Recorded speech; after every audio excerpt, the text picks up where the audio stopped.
my Jesus coming. Light in the darkness, hope for the nation. Lift up your worship, this is salvation. Joy come down, Jesus Christ is born. Praise ring out, early Christmas morn. Dance and sing, lift your voice again. For the Savior of the world was born in Bethlehem. Joy come down, let your heart rejoice. Break every chain with a mighty praise voice. Clap your hands, tell your neighbor amen. For the King of glory come, born in Bethlehem. Oh, from Nazareth straight to Galilee shore. Oh, hear the people chant, we want Jesus more. Oh, wise men bringing gold and precious spice.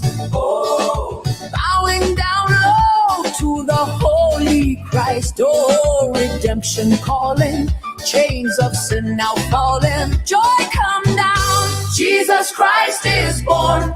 Oh, praise ring out, early Christmas morn. Hey, yeah, yeah. Dance and sing, lift your voice again. Yeah. For the Savior of the world was born in Bethlehem. Joy come down, let your heart rejoice. Break every chain with a mighty praise voice. Clap your hands, tell your neighbor amen. For the King of glory come, born in Bethlehem. He's Emmanuel, God with us. He's the Prince of Peace, victorious. Oh, lift up your hands, lift up your song. Praise the King who reigns forever strong. Hey, praise him. Hey, hey, praise him. Praise him. Oh, joy come down, Jesus Christ is born. Oh, praise ring out, early Christmas morn.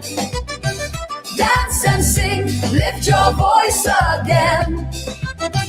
For the Savior of the world was born in Bethlehem. Joy come down, let your heart rejoice. Break every chain with a mighty praise voice. Clap your hands, tell your neighbor amen. For the King of glory come, born in Bethlehem. Joy come down, every nation praise, every country to carry a flame. Clap your hands, tell your neighbor amen. For the King of glory come, born in Bethlehem. Joy come down, every nation praise, Africa to Caribbean race. Clap your hands, tell your neighbor amen. For King of glory come, born in Bethlehem.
evening, ladies and gentlemen. Good evening, boys and girls. You are watching the Marcia Week Show, and we are coming to you live from Barbados. I'm holding in my hand the national flag of Barbados, and you just heard the national anthem of Barbados. But it doesn't matter, though we are coming to you live from Barbados, and you're going to hear a lot of things tonight about Barbados. Well, we're still all about the Caribbean. Here on the Marcia Week Show, we educate, we motivate, we mobilize, and we agitate Africa and the African Caribbean, right? So wherever you are in the diaspora, we got you right here on the Marcia Week Show. We're so happy that you have joined us today. It's the 19th of December. The 19th of December, and it's somebody's birthday, and I'm going to do it early because I don't want to forget. It's Mr. Alwyn Bob's birthday. It is the 19th, and he's not going to join us tonight. I'm sure he's out partying tonight. And we want to say happy birthday to Mr. Alwyn Bob. Teroni, hi Teroni, Judy Jilks, good night. We are celebrating tonight. Tonight is a birthday for Mr. Alwyn Bob. Tonight, and it's December 19th. And we say happy birthday, right, Bajan Boy? Good night, Bajan Boy. Mildred Ben, good night. Matthew Brown. Matthew B. Matthew Brown, what? Matthew B in the house, Matthew B. Oh my goodness, you did such a great job this year, Matthew B, in getting the message from the people out. You were the expression of the voices of the people. You expressed what they wanted to say. And I just want to acknowledge that. Mavis Lashley, good night. Lori Bob, good night. And hi, Jackie. Jackie, it was so good to see you the other night, Jackie, at the get together with everybody. I'm a big girl. I feel like a big girl tonight. Wonderful. Yes, that is the one and only Mr. Alwyn Bob. Thank you for that picture, Dave. And we're saying happy birthday to ya. Happy birthday to ya. Happy birthday to ya. I'm sure David's going to find a song. But he's going to find a song for him. Beverly Prescott, Cami. Oh, Sherry Johnson. Oh, goodness. God bless you all. Shirley. Oh, God, Shirley. I know you're cold. But we are with you, so I know your heart is no warm. Jan Hurley. Good night, Jan. Good night. Emerson Bob. Are you related to Mr. Bob, Emerson Bob? Yeah. Yes. I want to just say, because it's best to also give people their flowers, Andrew. Let's give them their flowers now. That sounds like Mr. Blood's song. I want to say about Mr. Bob. Mr. Bob, if you're listening, we want to wish you a happy birthday from the Marcia Week Show and from the Loyal Opposition. And we want to thank you for your sacrifice, your dedication. Many nights you are on, you're finished coaching because you're a teacher at Lester Vaughan School. At Lester Vaughan School, you're in the sports department, and many times you would finish coaching and you come straight to the program. And I know it's not easy, and we want to acknowledge that tonight. We want to acknowledge your contribution, which is always on point. Acknowledge the work that you do on behalf of the people of Barbados, even online on Facebook and Instagram, and he's fearless. And also, what he's endured. Oh, the birthday song is coming through. Happy birthday, Quincy. Happy birthday to you. Happy birthday. Happy birthday to you. Happy birthday. All right. I thought he was going to play some more, Yes. So, Mr. Bob, Mr. Bob, Mr. Bob, we want to acknowledge you tonight and your hard work. We also want to acknowledge your birthday is not yet. It's going to be on the 27th, and that's Carol. Oops, I said the wrong name. I should have said CG. She gonna kill me. All right, CG. No, don't call now. Whoever is calling, you can't accept the call now. Remember, we can't accept the call. The show has started. All right, guys, thank you. Thank you for your understanding. All right, good. So, yeah, we're saying happy birthday to Mr. Bob. Happy birthday, happy birthday, happy birthday. So, yes, Aretha, good to see you. And all the birthday greetings are going up. And we want to say, Mr. Bob, we appreciate you. And anybody else out there, is there anybody else out there who's having a birthday today, or you had a birthday this week? Or you're gonna have a birthday next week. You're a December person and your birthday is coming up. Let us know. Well, let us wish you happy birthday if that's okay. Yeah. Yes. Now, as we're wishing people happy birthday and so on. This is such a festive time, and yeah, Dave, it's hard to speak over the music. I'm not sure if you know there's music coming through. Let me turn that off. Thank you.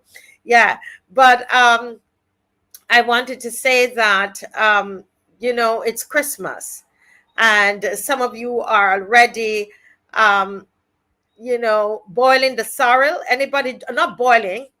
Don't laugh at me, all drawing the sorrel.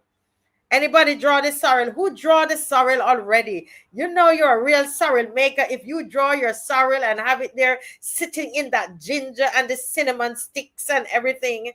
Huh? Yeah. Anybody? Oh, Merton said, oh, their birthday was on Tuesday. Oh, belated birthday. Yes. Yes. Okay. So anybody out there did their sorrel yet? Who did their sorrel already? But not drink it. In Jamaica, what we would do the sorrel from days, at least a couple of days before Christmas, and it sits there in the ginger and the red label. We put in some rum and J. Ray and nephew. J. Ray and the nephew inside of that sorrel. Man, and somebody said they started drinking sorrel already. You have your correlation sauce? What is that? I don't know of any correlation sauce. I'm sure that's a typo. All right. So, Tyrone, you start drinking the sorrel already? But I can tell you in Jamaica, we put a lot. You have the sorrel without rum. But generally speaking, rum is in the sorrel. Rum and red label wine, right? So, J. Ray and nephew, you have here Mount Gay. Yes, and that stays there for a couple of days. And I'm telling you, when you pick up that sorrel to drink that sorrel like this, whoo. When I was a young child, what I used to realize, I used to find myself sleeping on Christmas Day. I didn't know what was going on between the black cake and the sorrel. I was out. I always would sleep every Christmas Day, and I didn't understand why I was sleeping on Christmas Day. When I came to Barbados, I realized you don't put so much alcohol in your sorrel, right? So I'm going to tell you, I invited some of my two church persons to our house, a couple, and I offered them some sorrel and some cake. Oh boy, I tell you. You see, cultural differences, and we had all come in from church, and I tell you, they were knocked out. They were knocked out. So I know not to put so much. I learned not to put too much, so much J. Ray and nephew, because Jamaicans, we're gonna go. I go and I try to buy when I just came here to find the J. Ray and nephew to buy to put in it. Yeah, and I'm honest. I mean, if you're a Christian and you are going to say you at Christmas you don't even take a little falernum, that's okay. Some people they put it in their cake, in the black cake. What is black cake without a little rum? The church people gonna write me, you think? Somebody say alcohol in your sorrel is sorrel wine. Not for us. In our culture, it's just sorrel. And the sorrel, not sorrel if you don't have rum in it. Okay. That's just what's done. I mean, but you do have people, of course, who they have their sorrel without rum. Okay. Like my mom, she used to have it without rum, but once I go by my aunts and so on, you're gonna that cake and the cake. Oh Lord, I tell you. But you live and you live and you learn. Anybody? Okay, so what about meats? Anybody started season up their meats yet? The turkey. Now, to get that turkey well seasoned, you need that turkey. That turkey needs to be properly, I mean, we need to be well seasoned, and that it is you in the refrigerator seasoned for a couple of days, right? You got to season up that for a couple of days, all so you to get that season to go through. Oh, you were painting today, so people are doing their Christmas preparations. People still take down all the curtains. People are still taking down curtains. Yes, I put sorrel in my ginger. I put my ginger in my sorrel. I put ginger in my sorrel. I actually do put ginger in my lots of ginger in my sorrel. And I do put a little something inside there because you gotta give it a little kick. Yeah. Somebody said the church people eat plenty cake with rum in, but I can't. I'll fall asleep. I'm not. I can't drink all of that. Yes, the meats are seasoned. The meats are seasoned. The meats are seasoned. Yes, and remember if you have to drink, you drink responsibly. You don't need to drink and dropping down and drunk. It's the same thing with overeating. You don't need to overeat at Christmas. What am I telling people not to do? Because Christmas, everybody gonna fill up the belly big, right? But overeating and drunkenness, yeah, they're the same thing, one and the same, right? Yes, Judy Jills, you're taking down the curtains. Yes, you like baked chicken, and what do you all like to cook? What kind of who making jug? By the way, who make it? Listen, my jug isn't too bad. My jug isn't too bad. Dave, is my jug good? Dave says the jug isn't bad. He said it's good. His sister used to make the best jug ever.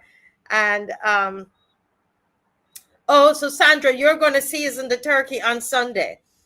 You season the turkey. So you make your own season, Sandra? Sandra, you make your own seasonings? So, Judy, you take down your curtains while I wait for Sandra to respond. You take down your curtains, and when do you put them back up? Do you put them the night before, or you're going to, any day now? Okay. Yes. Okay. You make your own seasonings. Yeah. Yeah. Oh, Andrea, but Andrea, you want the jug, but can you make jug?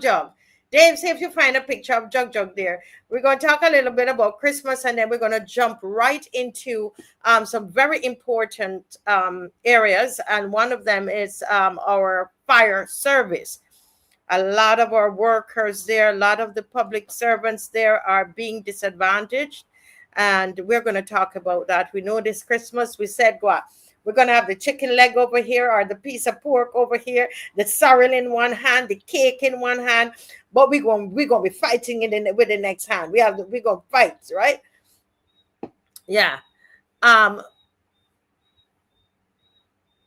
Yes, yes. Okay, okay. Not this one, Dave. Thank you. Not that one anymore.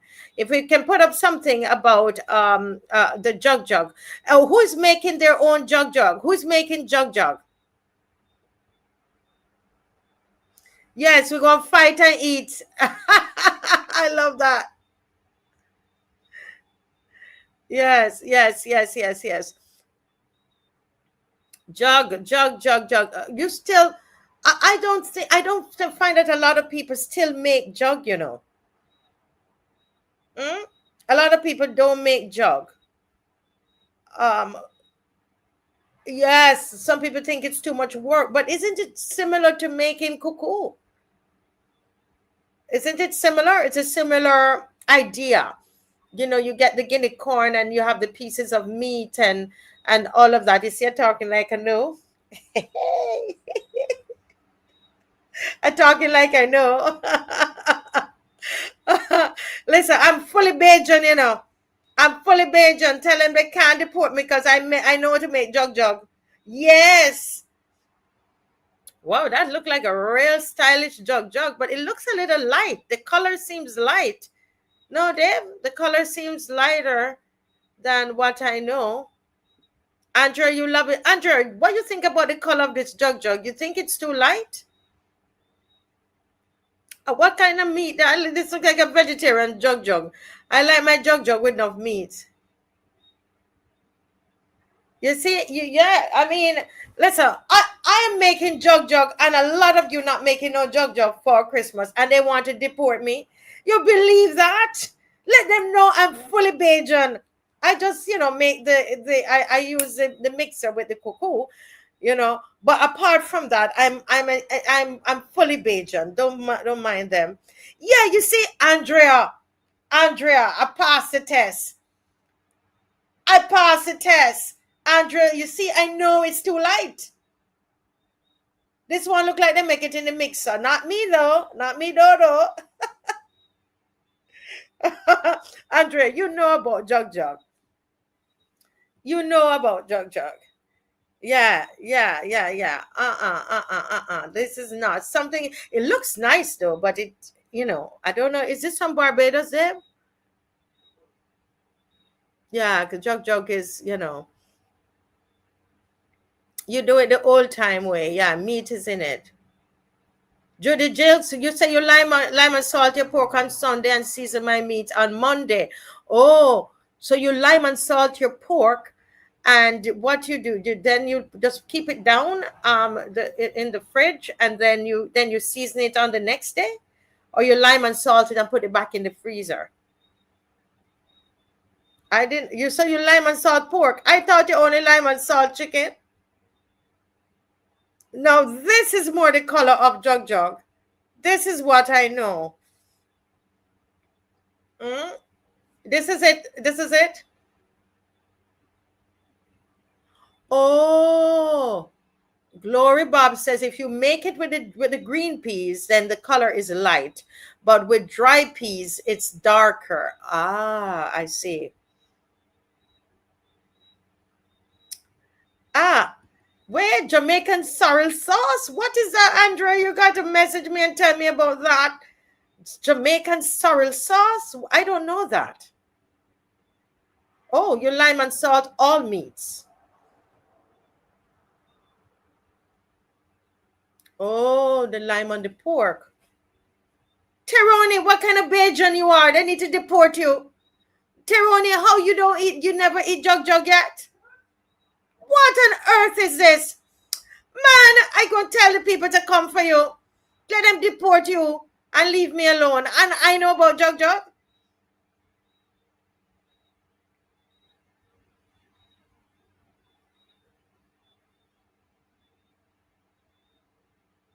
Oh, you're saying the green peas makes it tastier. Yeah, I when I make it with green peas. I do. No lime and salt on beef. Hi, Miss McLean. Miss McLean. Oh Lordy. But Miss McLean, you know you make jug jug, Miss McLean. You see, I am the real Bajan in this thing, you know. I am the true Bajan right here. I know Miss McLean don't make no jug. Miss McLean, I know you don't make any jug. Yes, and you know, there are some as we're closing off this segment, we're talking about food here. Uh, we're shipping him out with deportation papers. He deporting. He deporting. He can't stay here. But you never eat junk and you're a big man. You can't make it. You see why I'm telling you? They can't deport me. I am making it this year. And I try it, I try to do these things. How they come out is another matter. But but I have my husband is very appreciative. But okay, so you don't put any lime on the beef. Okay. It's too much acid in it. Well, Dave, there's some parties that are happening all over for children. And so I think that last year we had a beautiful time with Dale. I haven't seen any of his flyers yet. I don't know if he's doing it, and we're hoping that he is, so we can go and be part of that, where he, gave out toys and on the streets in town, and it was a beautiful experience. I love that, and we're hoping to do that again this year. If anybody can let me know if Dale is doing. We spoke about 2 weeks ago, and I think he said he was going to do it again, but I don't have a flyer for it. And then there's some. I know that Dr. Dawn Marie, she has one that's coming up. If Dave has that and can put it up, that is coming up. And while he's doing that, just to prepare you for the next segment, in our next segment, what we're going to be talking about, we're going to look at a formal complaint that is being made by the Barbados Fire Service. Some of the employees there, some of the public servants there, they have been contacting me, and you would have heard me talk about it for a little while. And now, I just want to give a full segment to it. So, if you know anybody in the fire service, send them the link. Everybody, this is a good time to share. Dave, we have the flyers coming up. Let me know. If not, I can move right on. Some Christmas parties are happening in different constituencies and so on. Up to now, I'm not even sure how many parties are actually, going to be vying for this, going to be running in this election. I don't even know how many. Yeah. Okay, so it seems like I'm not going to get those. All right. So let's talk about, well, guys, I want to wish you all Merry Christmas and a Happy New Year. If there's some people say, oh, they don't want to hear about Merry Christmas, well, Happy New Year to you. And I trust that you will have a wonderful time with your family. Enjoy. And as we've been saying, you're going to hold that chicken leg in one hand. You're going to hold and have fun and be merry, but you got to make sure, you're going to keep your fighting instruments in the next hand. Yeah, you're going to keep your fighting instruments. You can't go to sleep. You can't eat and go to sleep in this Christmas, because this government, you're not sleeping. They're not going to eat and fall asleep. Don't let, as they say, niggeritis get you. Don't fall asleep. Don't drink too much that you can't pay attention. Right? Yes, but we're going to enjoy ourselves. You can put up your lights and have fun, but keep your ears open, okay? Yeah. This is one of the luncheons that I wish that I could go to it. It sounds exciting. And can I just say this? I hope Dawn Marie doesn't kill me, but this girl can cook. This Dr. Dawn Marie Armstrong, she got a hand there. Trust me when I tell you, she could cook. She had something, and we went to it. It was a fundraiser. I tell you, money well spent. Food tastes good and you get a lot. So she has something coming up, and this is going to actually be on Christmas Day. So if you're in that area, this is the Eden Lodge, Dave, Eden Lodge Community Center. And if you could take a screenshot real quickly of this, a screenshot, and you will be able to go, if you go up a little bit, Dave, so they could see the number and get the screenshot of the number. Right, you see the screenshot there. Get the number up a little bit more. Thank you, Dave. And that's it. You call that number to RSVP. It is a fundraiser, but it's free to the people in the community in Eden Lodge. Okay, so that nobody will be out of a nice lunch on. And when I'm telling you, if this is Dawn Marie stuff, go back up to the top, Dave, a little bit, to show them. If the Dawn Marie stuff, well done, excellent, nicely laid out. This is not any, that sometimes people, giving people stuff and it's not done properly. That's not her. She's class. She's class, and the food tastes so good. Dave, there's another flyer there. Oh, this is Democratic Labour Party. Okay. Under the patronage of the Honorable Rob Thorne. I haven't seen this one. Invites you to a children's Christmas party. And this is going to be at 10 Clifton Hall, St. John. Okay. And it says it's going to be at the house with the feather banners and balloons on the outside, December 20th. Okay. They have clown will be there. The clown will be there. Face painting, jumping tents, lots of fun and games, food and drinks. All right. And they have a special surprise and refreshments going to be there from 3 p.m. to 7 p.m. This is in St. John. Okay. All right. I see that. Okay. All right. Yes. Oh, another one. Oh, my Lord. So what? Nobody else having a Christmas party? And this is Senator Andre Worrell and Jamal Sandiford. They are both candidates in St. Michael North. St. Michael Central is Andre Worrell. I'm reading here. St. Michael Northeast is Jamal. And they're having children's Christmas party on the 28th of December. Oh, so this one is actually after. And it's 3 p.m. to 7 p.m. and it's at the Empire Club, Bank Hall, St. Michael's. So if you live in these areas, bring the children out, and I'm sure that it will be a great time. I know that Senator Andre is a very good cook as well. And and Jamal too. Jamal has actually like a little cooking show. He showed me. So that's wonderful. If you are from another party and you are having a Christmas party, send the flyer to me, 236-7000, and I will promote it as well. Okay. All right. So I think that's that for Christmas parties. So much food we're getting, But we have some serious issues, although that is serious too, because a lot of people who might not be able to, cook a proper Christmas dinner together. They have that opportunity to do so at these different events. Folks, can you share up the live, please? This is very important. I would like for us to really zero in and to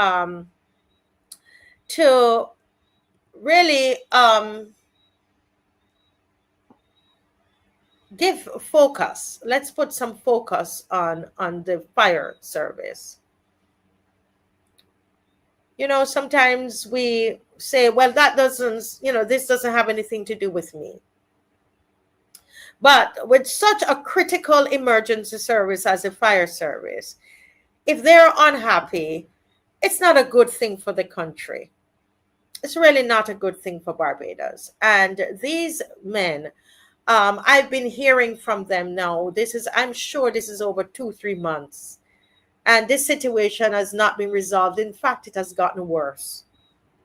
So today, I am placing on the public record. This is a formal complaint concerning some serious allegations. Right? These are allegations. These are raised by some long service officers within the Barbados Fire Service, people that I have spoken to, seem very, very genuine people who are hurting this Christmas. Very, very hurt, very, very sad situation for the people at the Barbados Fire Service. And I come to you on their behalf. These officers have served this country for 20 to 25 years. Many of them have been acting in senior positions for periods ranging from 3.5 to even 6 years. So imagine 20 to 25 years as fire officers, working in the fire service, I should say, right? And they have been acting in senior positions. So those of you in government, you know what that means. You know, you understand all of that. And the periods have ranged from 3, some of them from 3.5 to some of them to 6 years. Despite that service, Barbados, they allege that recent actions have resulted in unfair exclusion from promotion. They are alleging that they have been unfairly excluded from promotion. They have been there for between 20 to 25 years. I've spoken to these people.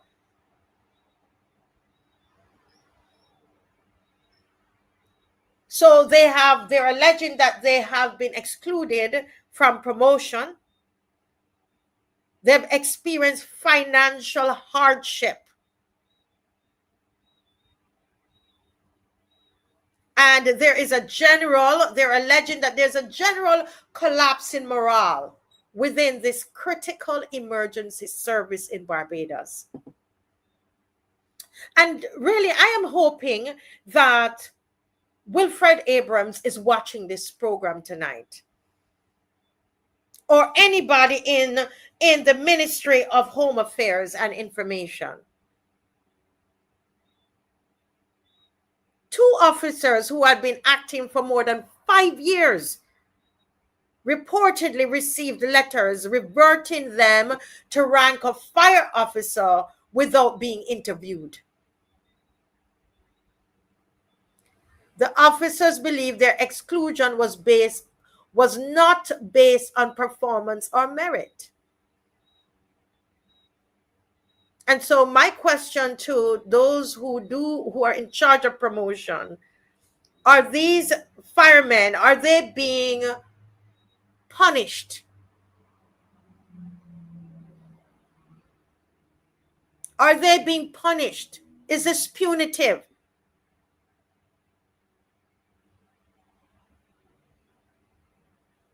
Why were they not considered? Second, there are allegations of a conflict of interest. Now, this is where the conflict of interest comes in, guys. Listen carefully. These are the allegations. The officers are stating that the chief fire officer sat on the 3-member interview panel that determined who was promoted and who was not.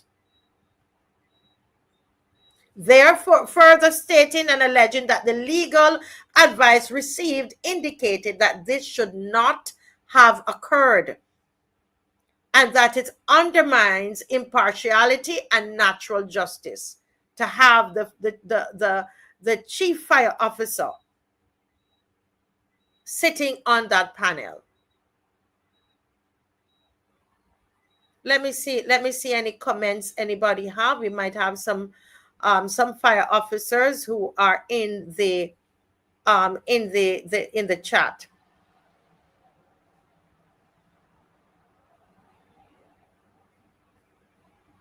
Any fire officers are in there in the chat?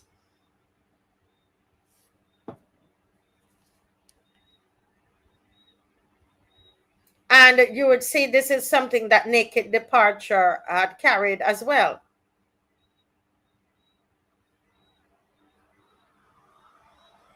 Right? Naked Departure had carried some of this as well. Any fire officer there can message me.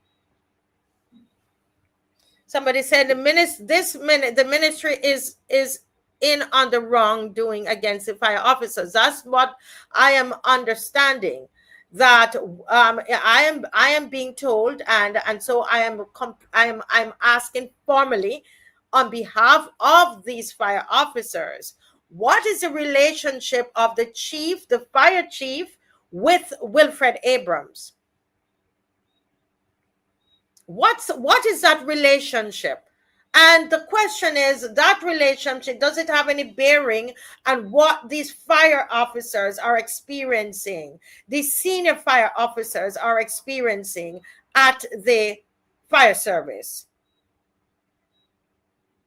Now, so the third thing is that the officers are describing an action they say is without precedent in the Barbados Fire Service.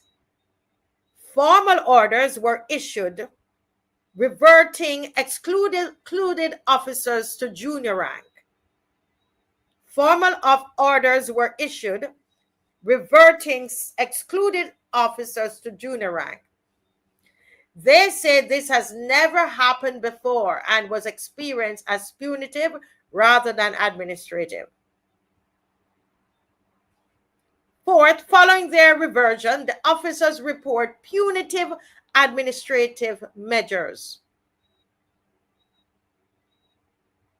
Access to fire service computer systems, normally reserved for senior NCOs, were reportedly removed. So they started, they're saying that they are being punished.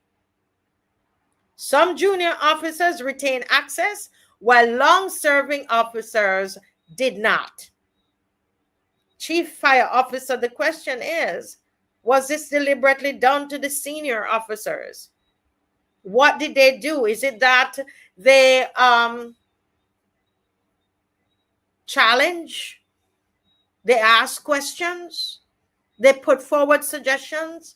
Is it because they're not yes people?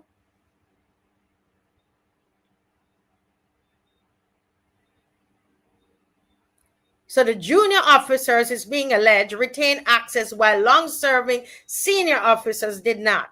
This was experienced as humiliating and professionally marginalizing. The fifth thing is that there has been real financial hardship. These officers are reporting salary reductions of nearly $800 per month. This has caused serious stress, instability, and emotional strain for families who have served this country faithfully, Barbados. This is a serious matter. This is Christmas time. And this was just done. They're experiencing, some of them, as high as $800 reduction. This is wickedness.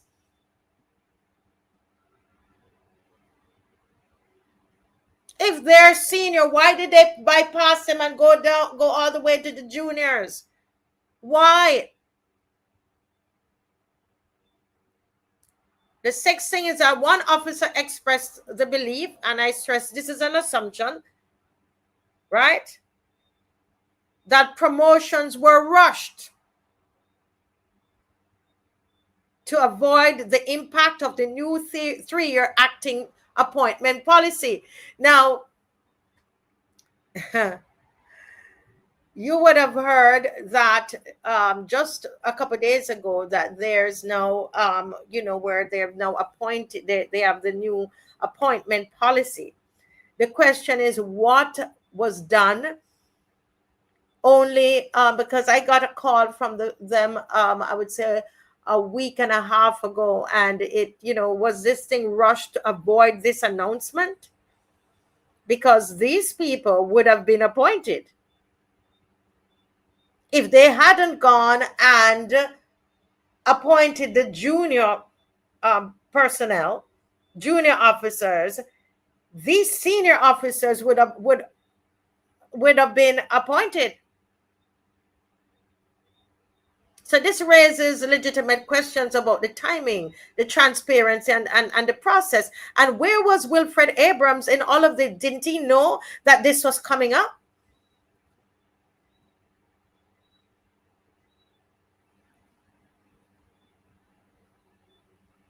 And just let me check a note here from one of the firemen.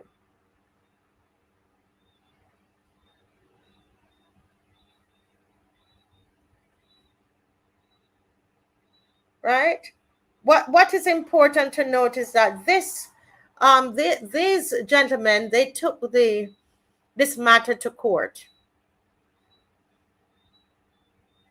and it was the judge. This is what the allegation is, that the judge stated that there should be no promotions. Everything, there should be a stay on this whole thing, and they, until the matter, comes back to court. And what's being alleged is that they went ahead and promoted the juniors. They ignored the court order. The court order, it's being alleged that the court order was actually ignored. Yeah. And the attorney was even saying that the chief should not be in the interviewing room, right? When they were interviewing the staff. So there seemed to be a lot of conflict of interest, and we're asking questions tonight and making a formal complaint in this manner. Now, what about the wider impact? It is being reported by some of the officers that morale within the fire service is at an all-time low.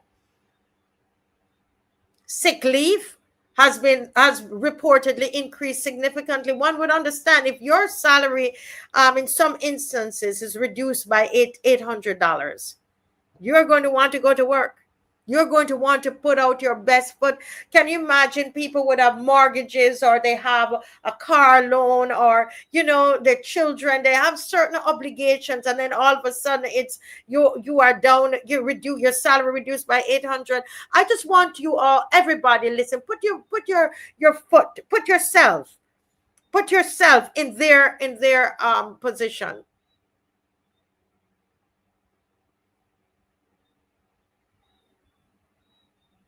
Even those that are not marginalized I've spoken to, and they've said, officers, across the service, are openly expressing that the process was wrong. Even some officers who received promotions have reportedly said privately that the process was unfair. And so I'm bringing this to you tonight, guys, because this is no longer just an employment issue. It's a national issue because it's a matter of public safety, institutional integrity as a fire service. And of course, we're talking about public trust here. Because when the fire service is demoralized, what's going to happen? It's a danger to all of us. Let me see if anybody, because...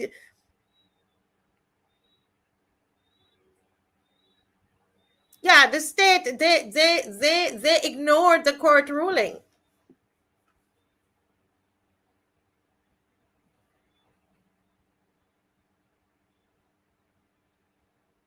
I'm being told here, none of the persons who were unfair had no adverse reports against them. That's what I was told too.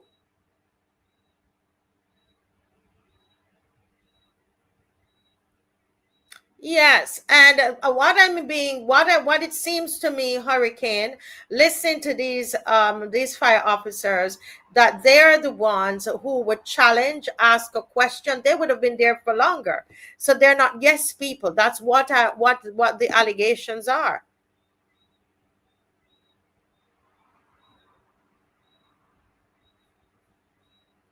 Now, guys, I'm asking you on behalf of the fire service, can you just pause and share the show, please? And Mr. Abrams, wouldn't he have known of the issue? This was before the courts and everything, and didn't he know that this ruling was going to come up about these appointments? So what's going to happen to these people who were bypassed?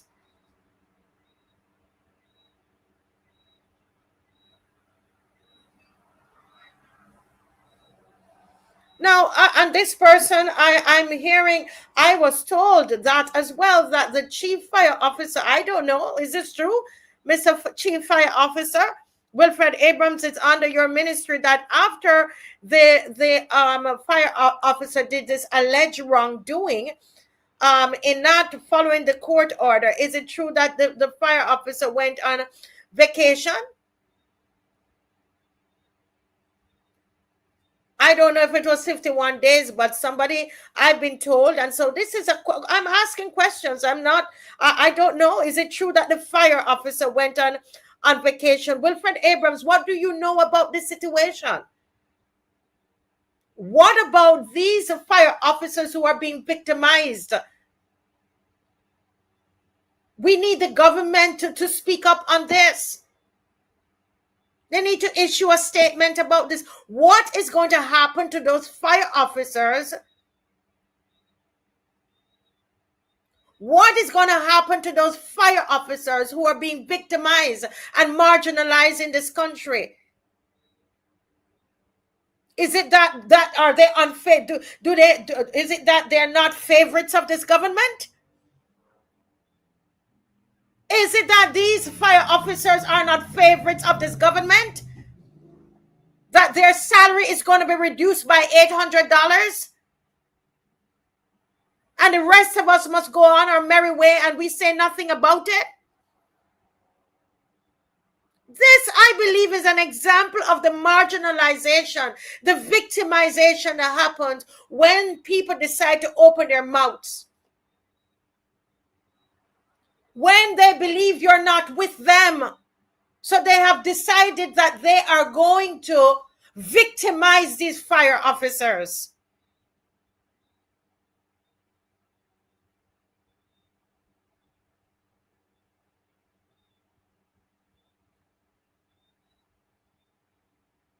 I agree, every single area touched by Wilfred Abrams.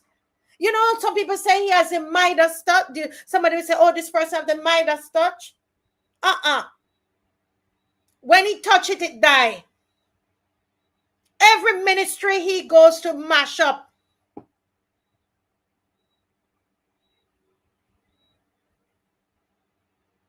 Blight. You have a blight touch. You know, you don't have a Midas touch. It's blighted. You know that word? Am I using that right? Blight. There's blight. A blight touch. So you have this beautiful new fire station, right? Which I heard initially, not even the AC was working up there. Firemen, tell me if the AC working yet. Right? And now you have fire officers being victimized. Huh?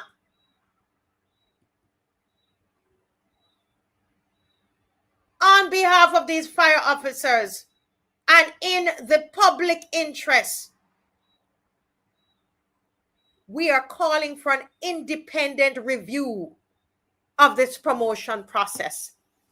Mr. Wilfred Abrams, there needs to be an independent review of this promotion process. We've started to put together a formal letter on behalf of the fire service, these fire officers. And we're calling for an independent review of this promotion process. This victimization, this marginalization must end. Gone are the days when some people are suffering and the rest of us, we don't care. No. We're calling for a full examination of any conflicts of interest.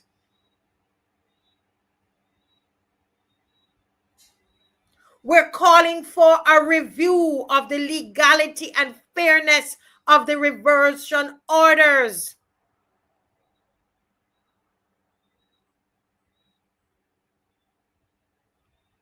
and we're asking for financial redress where appropriate. $800 difference in your salary. One of the gentlemen called me about a week, I'm sure it's a week and a half ago, and I had to pause and pray with him. A big man almost breaking down on the phone. Why do we treat each other like that?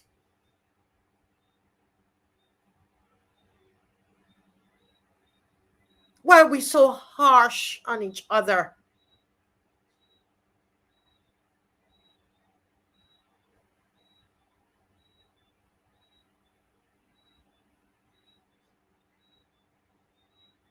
We want to see clear safeguards in the Barbados Fire Service to ensure that promotions are based on merit. Promotions need to be based on what they call due process, fairness.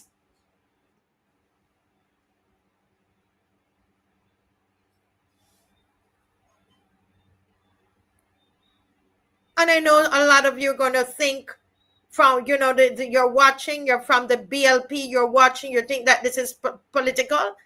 How can this be? What if this was your relative?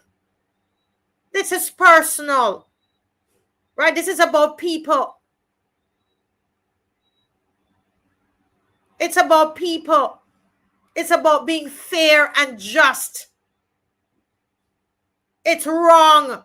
If this is what has happened, this is wrong and unjust. This is a kind of discrimination that happens.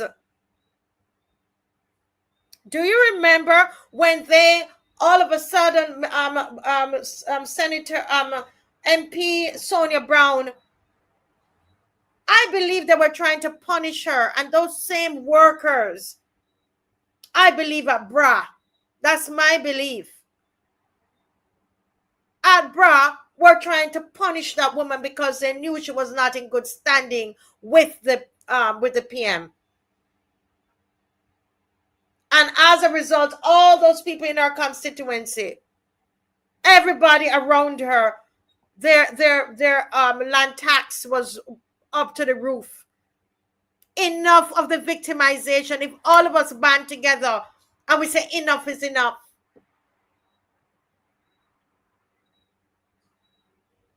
Fairness, justice, respect for the men and women who risk their lives to protect this country. 20 to 25 years they've been working in the fire service, and this is what they get.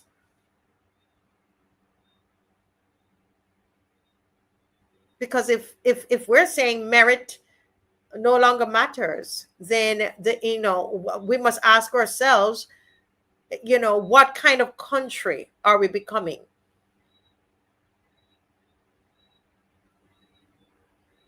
So I'm hoping that you will share this with the relevant authorities. Yeah.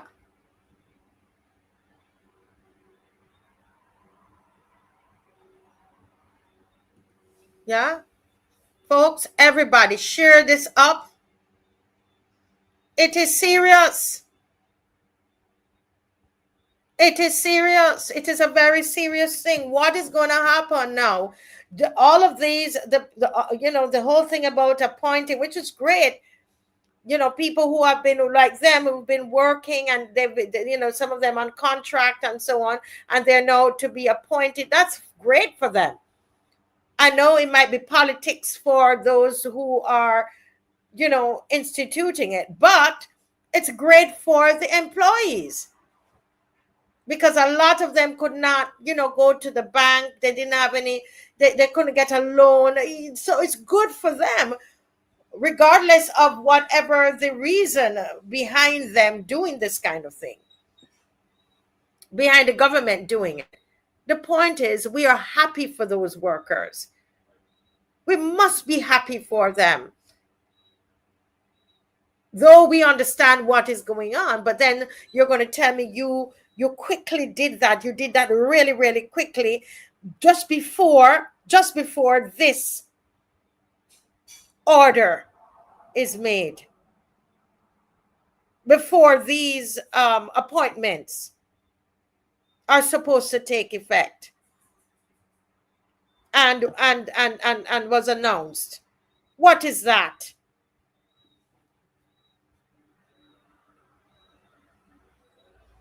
Correct, Barkley. Those that have life good, they believe that their life is better. And those, if they believe that you're not with them, you're going to suck salt.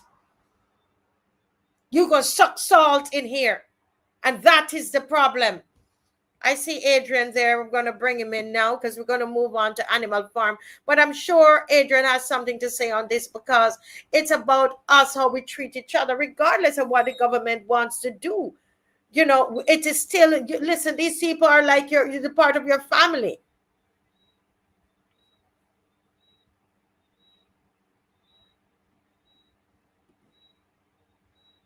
Yeah. Person says government have money to pay out in damages after the judge said to the disadvantaged guys and girls sue the government, because they know they don't care if you sue the government. They're not paying. Some people dead and gone in the grave and don't get the money from the government, so they don't care what they do to people.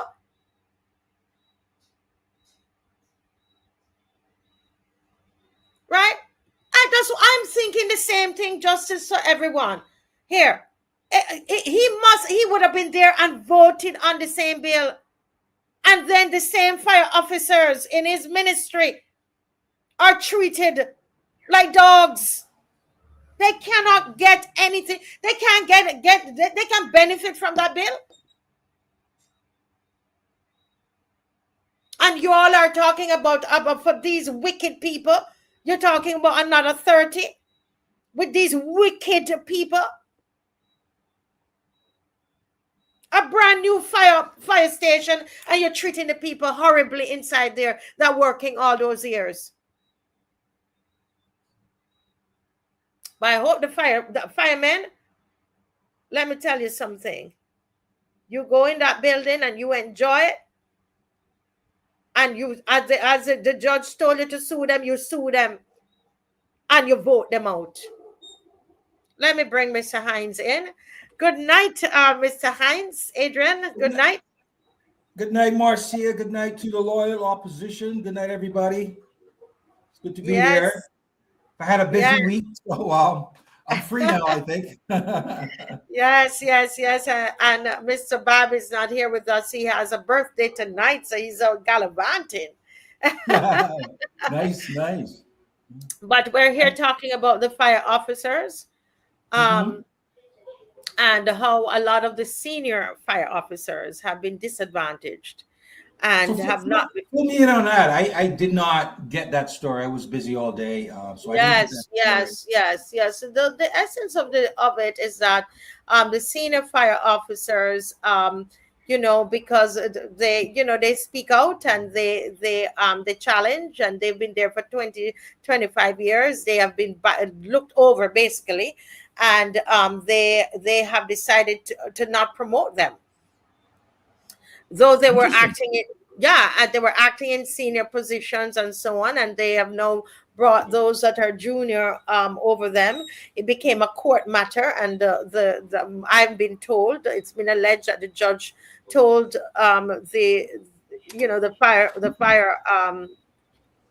the fire service that there should be no promotion until the matter is dealt with in court, but they ignored the recommendation of the judge, the order, not the recommendation of the judge, and went ahead and promoted the junior officers. And then weeks later, it is now being announced that that those senior officers now would now become appointed.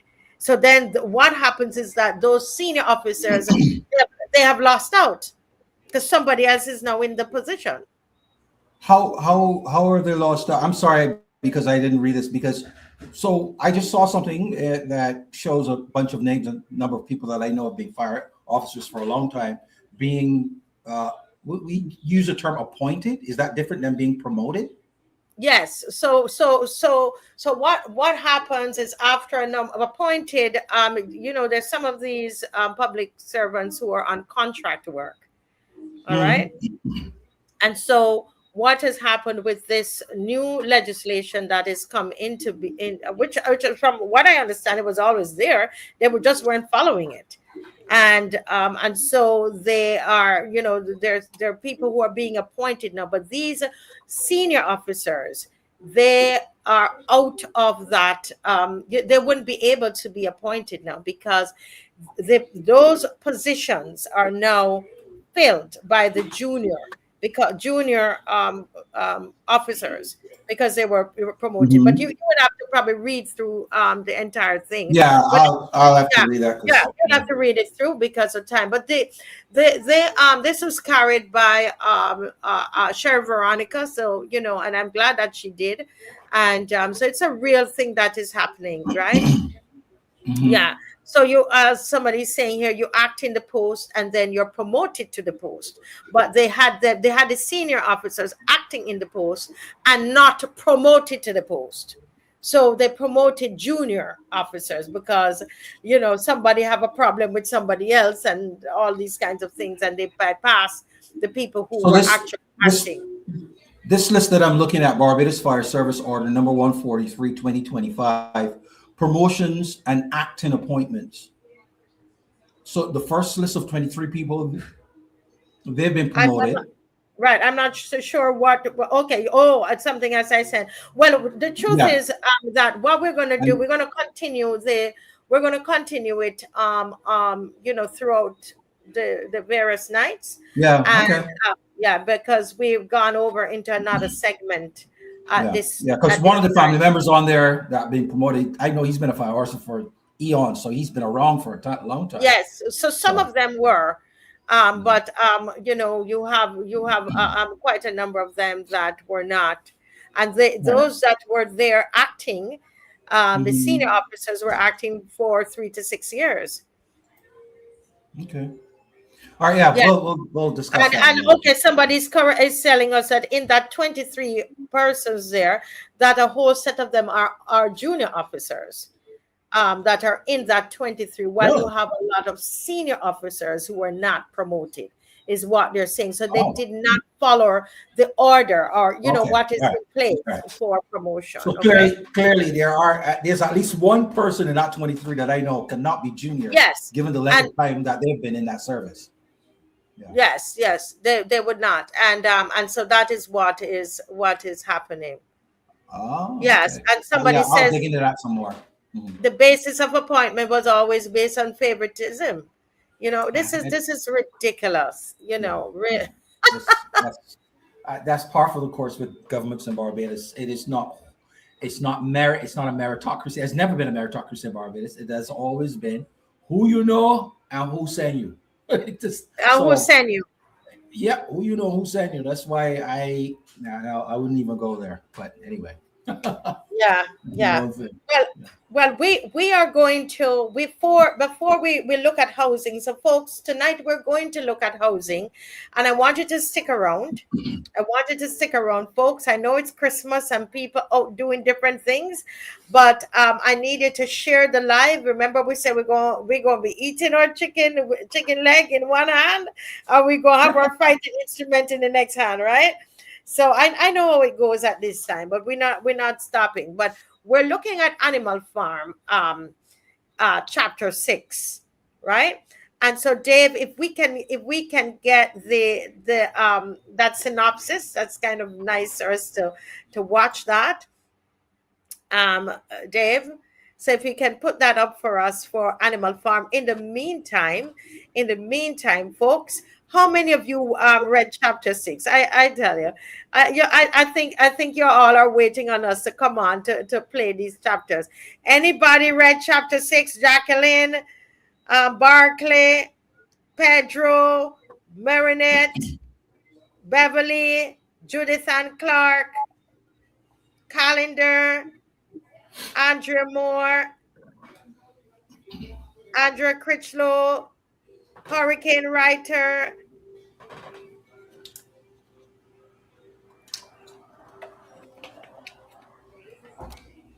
Okay, who? Nobody yet? Barkley said, I ain't even read chapter 1. Where this book at?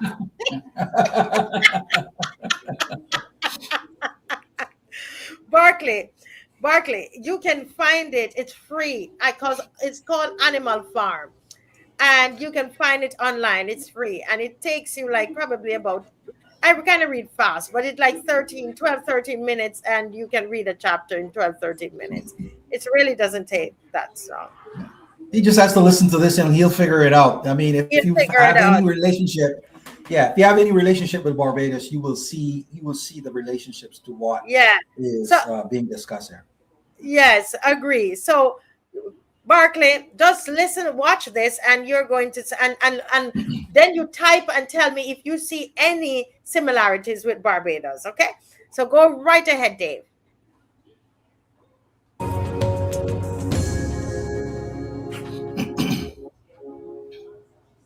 In chapter 6, it's the first year under Napoleon's rule on Animal Farm, and it's tough.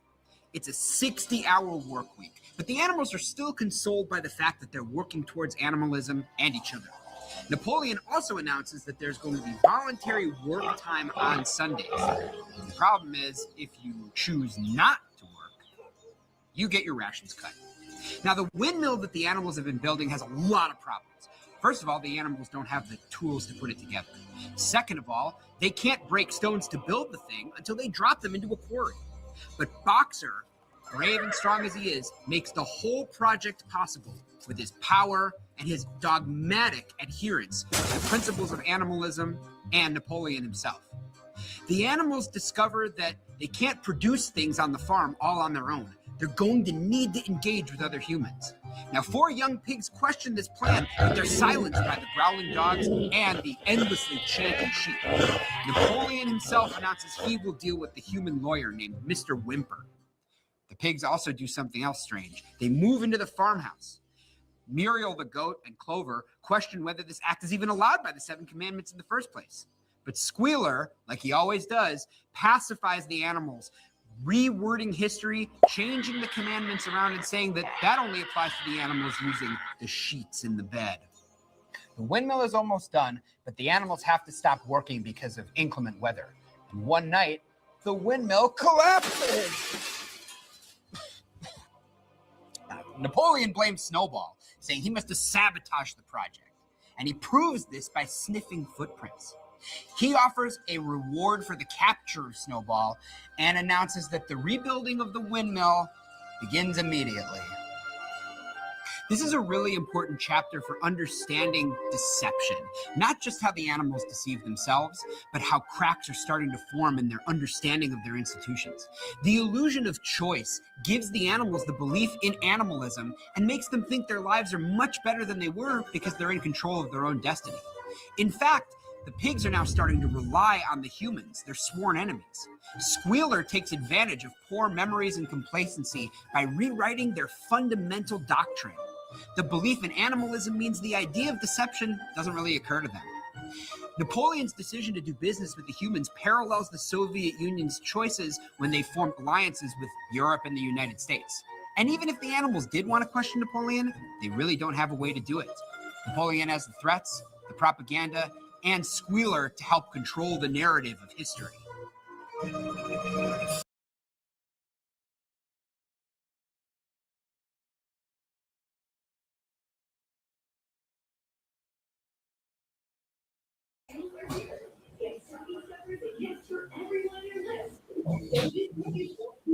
You're muted.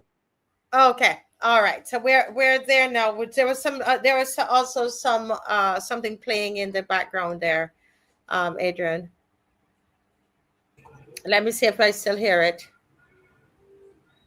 No, I don't hear it now. Hello? Yeah. I don't hear it now. I'm here. You don't hear? Okay. Yeah, I don't know. Right. Okay. Yes. So, chapter 6, very, very interesting. Adrian, and as you know, we prepared some notes there, but I just wanted to speak generally about it before we start to go through and to break it down. What stood out to me in chapter 6 was the fact that the rules that were made, those 7 rules were now being broken.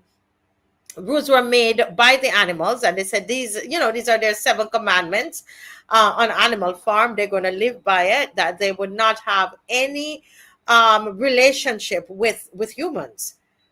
But now what was happening is that they were now negotiating with humans, because Napoleon, the head pig who was in charge, he's now saying that, listen, we are going to have to we're going to have to do business with humans.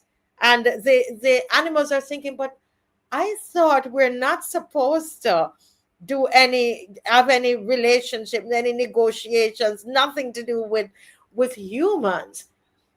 And it caused them to think, and they're wondering, what, but I thought that was a rule. How come they changed it? Right? And then they here it is now.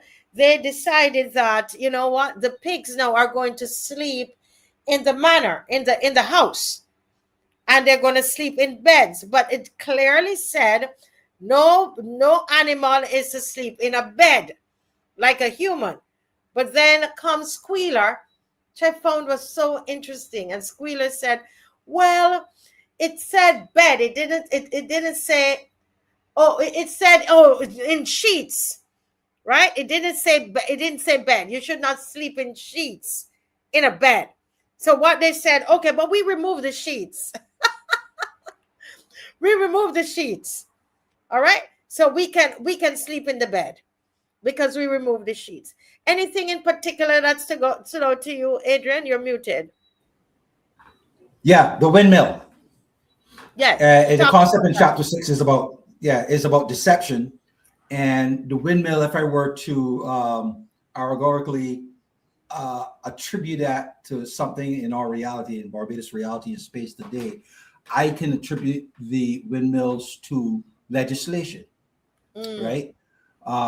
When Kerry Simmons made a statement that the Prime Minister told them for their ministries to break down everything and build back fresh and good. And I saw that as the reason, or core to the reason, for all of these walk back pieces of legislation that we've had, that there's a requirement for them. There's a requirement for them to show Motley what they've been doing. The whole concept of where's the beef. So every one of these ministers are rushed to make changes to their ministry through legislation and falter because the bills are drafted badly, right? So I see that the deception in that these these members of parliament see benefit to themselves and to their constituencies by getting in parliament and out into the media to introduce this new sweeping piece of legislation that's going to transform whatever ministry and transform Barbados as a result. So they buy into this whole thing of breaking down and build back new and better, right? Only to be confronted with poorly drafted legislation. It is as if Motley is the one running the drafting team, or she's the one sending in the drafting team with the intent to not do such a good job, so as to just in case, because remember, as Prime Minister, she gets out to be on her perch as a result of the loyalty the other members repose in her. That's Westminster right there, right? So she's had a bad experience being leader of the opposition. And just to be absolutely sure that no one is rising to the level where they would want to challenge her, they have to be kept in abeyance as not looking so good. So that's why then she swoops in and saves them with these addresses to the country, right? So that's where I see the deception of fooling these individuals, right? And then and it's even broader, where the legislation is usually billed as being beneficial to Barbados, when in truth it really isn't, right? But more acutely, it is deception to those members of parliament first among equal. She gets to be prime minister as a result of their loyalty. She's had a bad experience relying on that loyalty as leader of the opposition. And this helps to, let me give you this one example. The Minister of Tourism, right? A lot of people like him, the way he speaks, the way he approaches his ministry. Actually, any ministry that he has had, he seems to really get into it and bring people together to get things done. He has, in my view, the ability to rise and become a leader, right? A leader in the eyes of the people, not necessarily his parliamentary colleagues, right? Right. That's always a danger to a prime minister under Westminster. Always, anybody rising up and having some level of popularity and love of the people is always a threat to a prime minister. So you need to bring them down a certain level. So I could see, and the way Motley thinks is multitask, she would use this approach not only to sell deception to people that this piece of legislation is the greatest thing since sliced bread for them, but also use it in a way that takes those ministers down a notch. Then she has to come in and swoop in and save the day, right? So that's the biggest thing that stood out for me in terms of the whole concept of chapter 6 being a chapter about deception.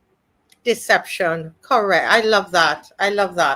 Now let's go through. Let's take it from the start of the chapter, and because we were just giving our overall view. Let's look at this whole thing of this voluntary sacrifice, right?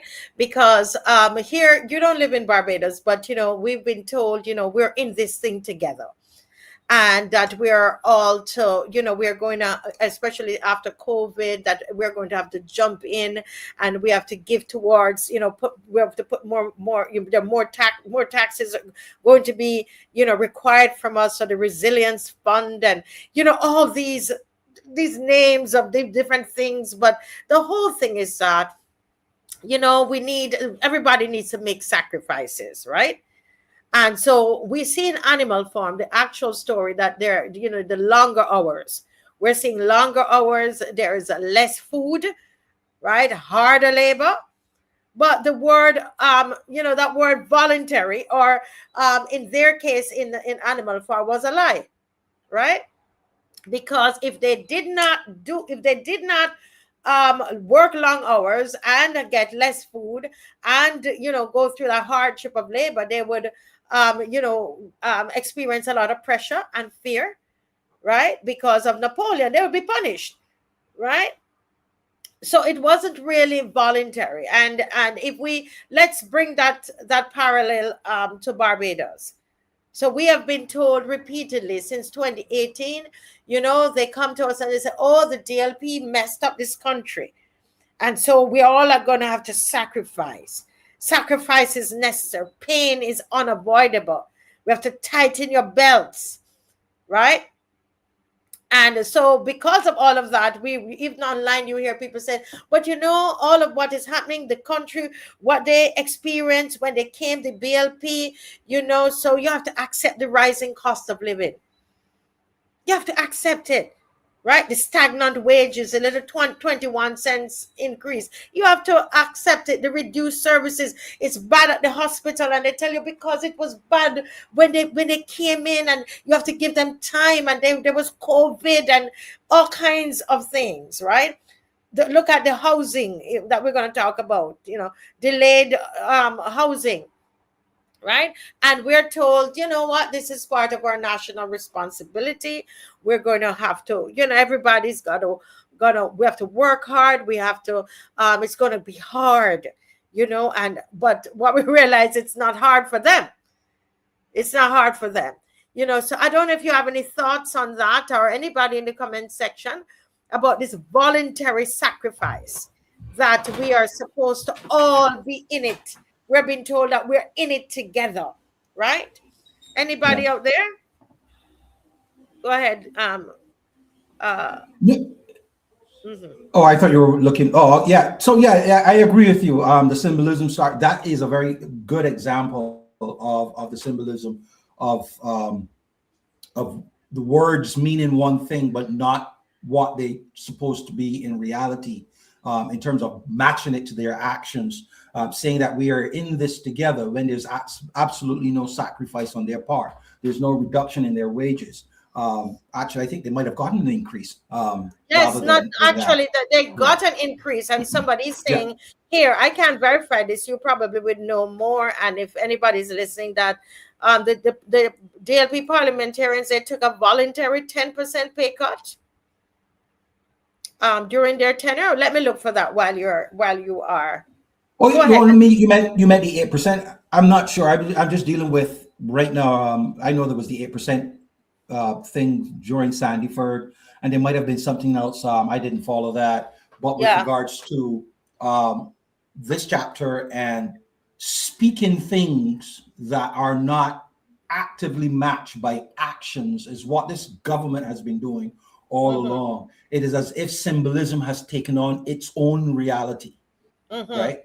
The words mean nothing other than the words, right? There's nothing, no action in reality to back it up. And that is a classical, we are in this together, means that whatever this is, the prime minister and her cabinet are in it with the rest of us.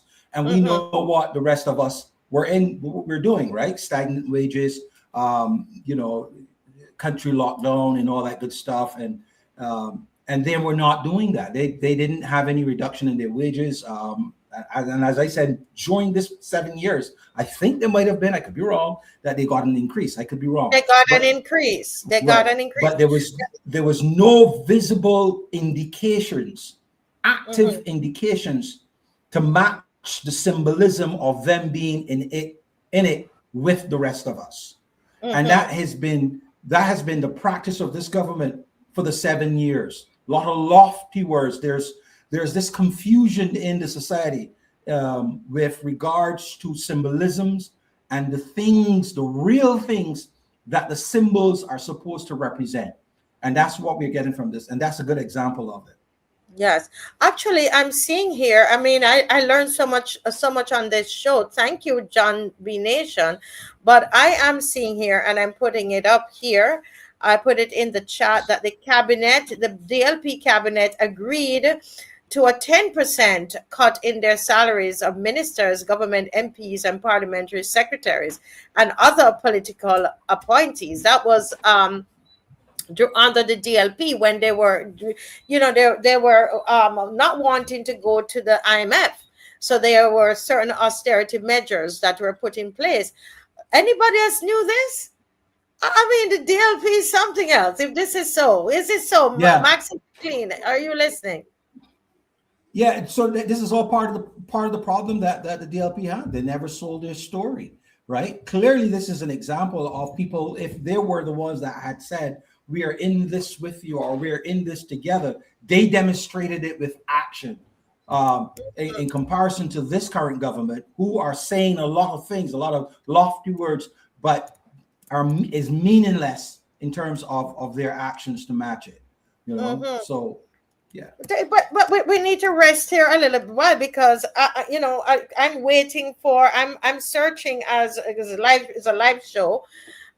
So I am looking at this and seeing that that there has been 1 second here. The BLP they increased their own remuneration.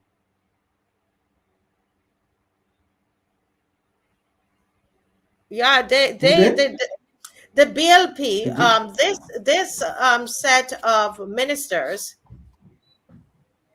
they approve an increase to their own salaries.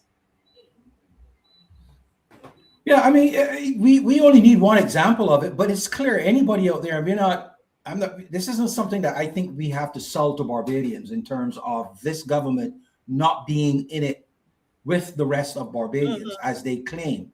There's no action to support that, right? And this is a good example of that. And we need not go any further, or we can invite people who might want to challenge us to show us where this government, the members of this government, the cabinet have demonstrated best practices and being in it, or staying the course, or whatever the other language that they use, that matches the symbolism of those words to real action. That we can say, you can say, see, this is what I did that matches the words that I use. Because that's the problem with them. They talk a lot, but their actions are completely different. Completely different.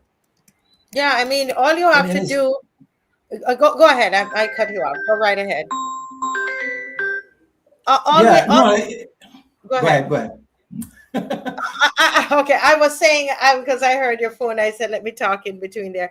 No, I was saying that, I mean, all we have to do is to look, as you're saying, look at their actions, because if this is so bad, I've heard the prime minister saying, we're in it together. Actually, they had a slogan, and we're in it together, but you took a pay increase, and we're in it together.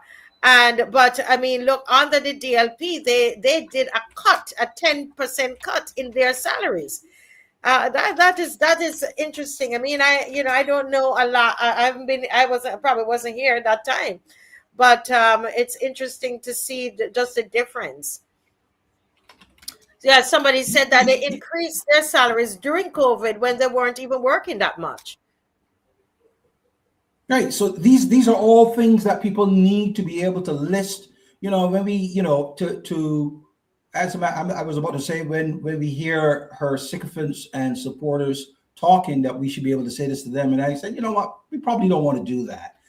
We should put more or less focus our attention on that 60% of people who no longer vote. They're more susceptible to the truth and reality than folks that are already bought into the approach of Motley.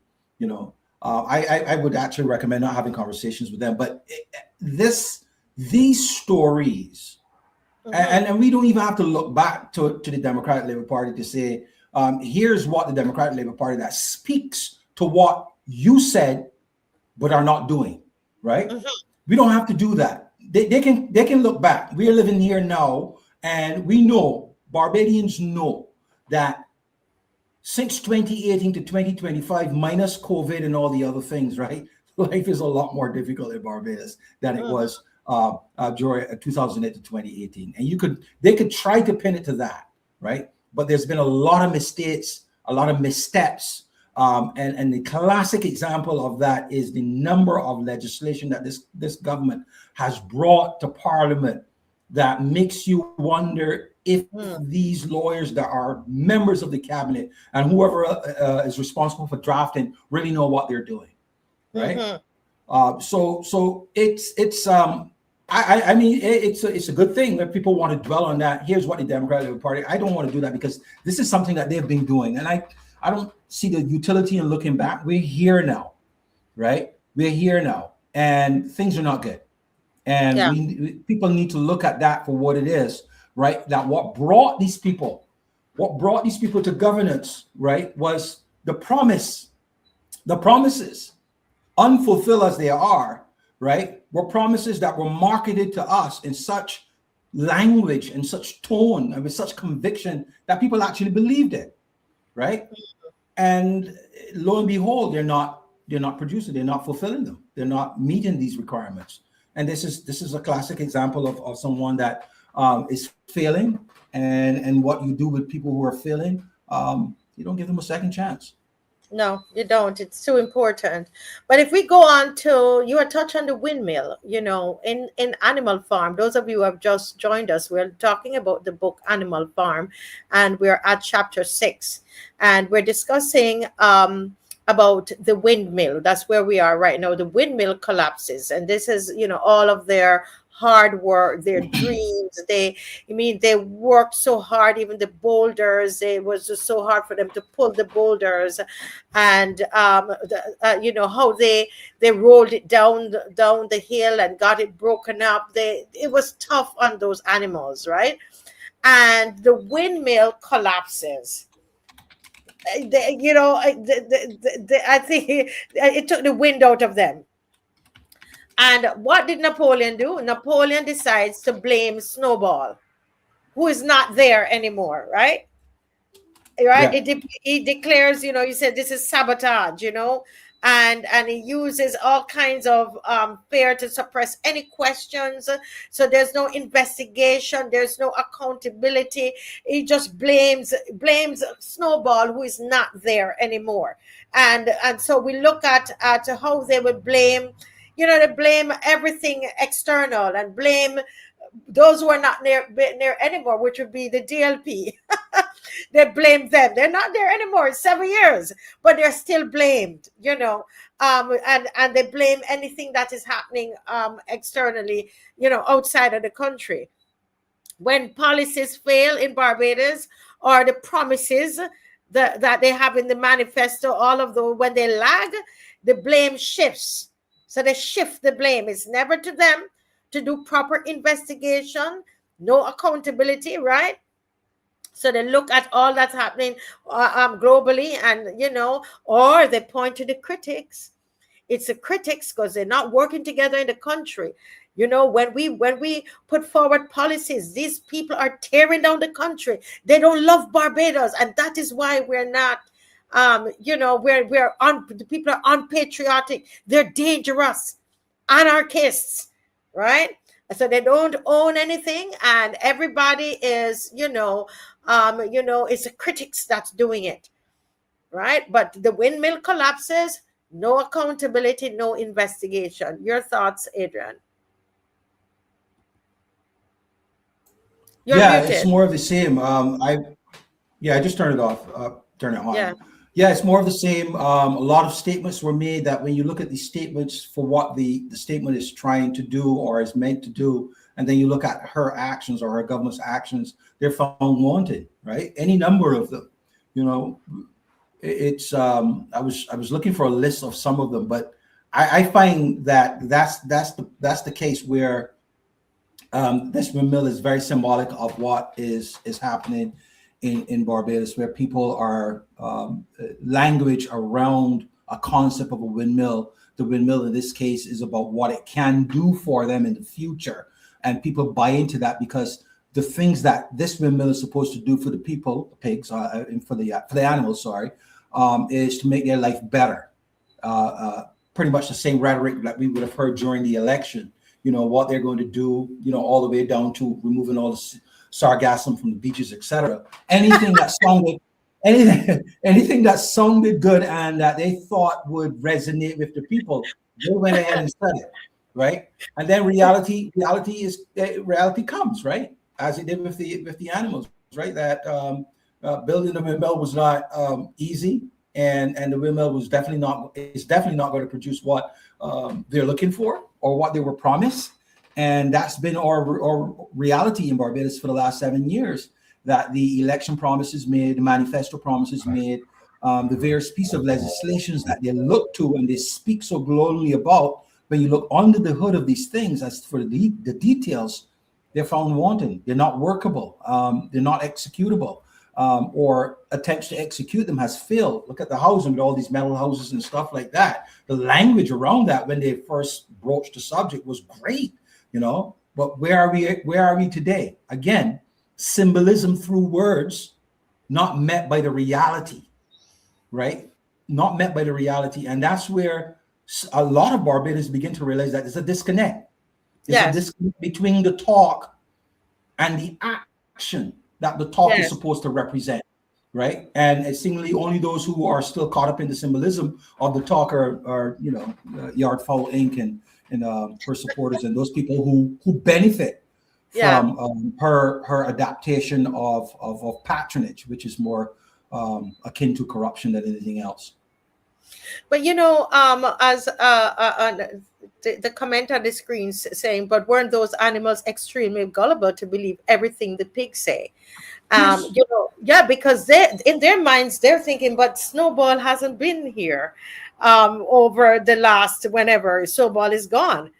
In their minds they're thinking, but how are they going to blame the DLP when the DLP is not in fact, they only have one person in parliament. So, how are they going to blame you? They've been given the slate to govern. They've been given, it's theirs to govern, but they're still blaming somebody. They're still shifting the blame. Go ahead. Exactly. And that's an example of they don't really have a good case to sell. So they are using the imagery of DLP, right? Remember, I talked to you about this. The DLP on the front of the shirt is not the DLP, would not have been the DLP under Yearwood, would not have been the DLP under Verla, certainly isn't the DLP under Thorn, but it is necessary. It is necessary for the Barbados Labour Party to paint the DLP as the same on the frondel, right? Mhm. Today, for them to have a narrative that is believable. That's what Yeah. they do. I mean, I made this case again, and I always say this to any BLP person. Would you say that the BLP under Owen Arthur is anything like the BLP under Mia Motley? Of course not, right? You know, so why would you believe that the DLP under Frondel is anything like the DLP under Thorn, right? But understand why Motley must speak that way, why the Barbados Labour Party must speak that way today, because they don't have a case that they can write on. So they have to find a scapegoat, just as Squealer, Napoleon, or whoever did, right? When the windmill fell, he had to find an excuse to blame somebody for it, right? Yes. And that's what the Barbados Labour Party is doing by looking back at the 10 years that they have been allowed to sell as a lost decade, right? Knowing that perceptively Barbadians have bought into that. And once they keep drilling that back into their minds, that they have a case that they can pin on the Democratic Labour Party on the Thorn. But if people just, think a little, how could it be? How could it be? Every leader plants a certain part of their personality in terms of their political personality, in terms of how they're going to approach governance on the party, right? So that's why I'm trying to encourage people to see these political parties as the leader that they were under when governing or even in opposition, because it matters. It matters significantly. Owen Arthur was brought into the DLP primarily because the DLP knew that it had an image problem with Barbadians, that it had allowed itself to become mired in relationships with business, right? As it was seen back in the days of Grantley Adams, it was closer to the planter class more so than the workers, right? And that had, in their minds, implications for them being able to win government going into the future. So they had to bring back the image of Barbados, the Barbados Labour Party, to one that was for the workers. And they did that through having a populist leader like Owen Arthur. That's what they did, right? So no one can say that the Barbados Labour Party under Owen Arthur was anything like the Barbados Labour Party under Brees and John or Tom Adams, for that matter. Of course it wasn't, right? Of course it wasn't. Likewise, the Barbados Labour Party under Owen Arthur cannot be, under Mia Motley cannot in any way be compared under Owen Arthur. If that was if that was the case, those members of the Barbados Labour Party, the Agards, the Eastmans, and many others who walked away because Motley was just not the right fit for them, would have stayed. So it's not the same. So I need people, I need Democratic Labour Party supporters or people who are not necessarily party specific, but don't like what this government is doing, not to buy into this idea that the DLP 10 years ago, 17 years ago is the same DLP today. It is not. It is not. If anything, right? If anything, the DLP of 10 years ago is more in the Barbados Labour Party than not. Right? Yeah, because all of those people are now so many of them have gone over. But Conley, Williams, and all these people have gone over, right? Yeah. And they were part of the so-called stuff. Yes, I see Apostle Canterbury there, and I'm going to beg him for a few more minutes, or unless he can hang with us with Animal Farm. I know he probably did that when he was in secondary school, so he can give me a thumbs up if he wants to come in. Check your WhatsApp, because we're going to finish up this, and then we're going into housing, which is more general. So let me know. You want to come in? Yes, he said yes. Okay. We're going to see how much he remembered from school now. Good night, Apostle. Good night. Good night to you, Madam Louise. How are you doing? Doing great. We're doing great. Yeah. Doing great. Mr. Adrian, how are you doing, sir? You're muted, Adrian. I'm doing fantastic. How are you? I'm doing great, sir. I've been listening to you all, to your contribution here tonight. Fantastic. Thank you. Thank you. You're Yes. welcome. Well, we're at school. We're back at school, and I noticed that. yeah, I think this all of this book is something that should be studied. Barbadians, if you're listening, Christmas time, it's some of you are off from work. Read this book. Believe me, read this book because this chapter alone, um, all the chapters are great, but this one is even great. Well, we're going to just continue a little bit, Apostle, with this because I think Yes, it ma'am. helps to bring home what we're talking about. So the pigs now, who were now, made themselves the rulers, the governors, the leaders, the government, they move into the farmhouse. And so that gives them elite privilege. Right. So in the story, the pigs move into the farmhouse, and this is a direct violation of the revolution's ideals. This is not what was in the manifesto. This is, we know that is not, it not, thank you, Dave. Thank you so much for putting that up. We know that it's not supposed to go, it clearly tells us what the rules are. Everybody take a moment and read the rules. Those of you who didn't know, let me give you a moment to read the rules. Let me stop talking. Read the rules, please.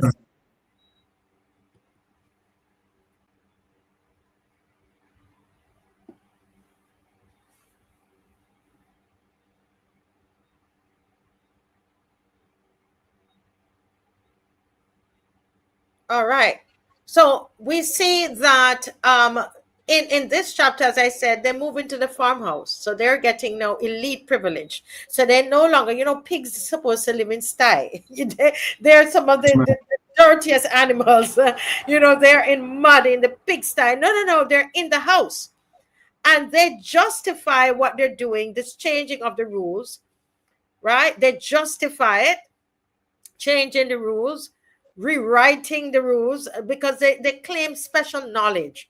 They said, we work hard and we have to use a lot of our brain. So, we've got to get this privilege, right? And when you parallel that, with with Barbados, we watch how the political elites, somehow we watch them ride around in a big ride. It's almost like in Barbados, once you become a politician, you are right. You're right. You have a big ride, And when you roll into the constitution, we know that that's the politician. They have on the suits and, and they dress differently, right? These are the politicians, right? So they are insulated from hardship. For sure, as we discussed earlier, one of the sure ways is that they give themselves an increase. Their pay was increased. Right? We talk about access and exemptions and opportunities flow upward. They get all the meal allowance and the travel allowance. Some of these politicians, their travel allowance is even more than the salary, of some Barbadians, right?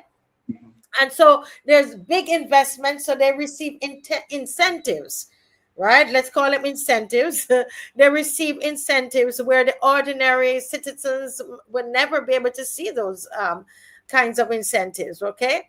We're told that citizens are told there's no money, right? So the rules become flexible, but only for those in power. So let's discuss that in terms of Barbados. You can jump in there anytime, Apostle. Let me let Adrian go, and then you can jump in. Go ahead, Adrian. You're muted, Adrian. Try not to let any noise get in. Yes, I know. Yeah. So this to me, these 7 rules are to me what you get in politics in Barbados. There's the politics of elections, and then there's the politics of governing, right? And this is what people have to watch for all the time, that a politician, and this government has done it more so than any, will say practically anything to get elected. Practically anything to get elected. And then when they get in, it's not that reality hits them that they can't do what they said. They never had any intentions of doing what they said. They just wanted to get into power. it's like the analogy that any West Indian woman back in the 50s and 60s and probably today would have used for any West Indian man. He would say anything to get in my pants or under my skirt.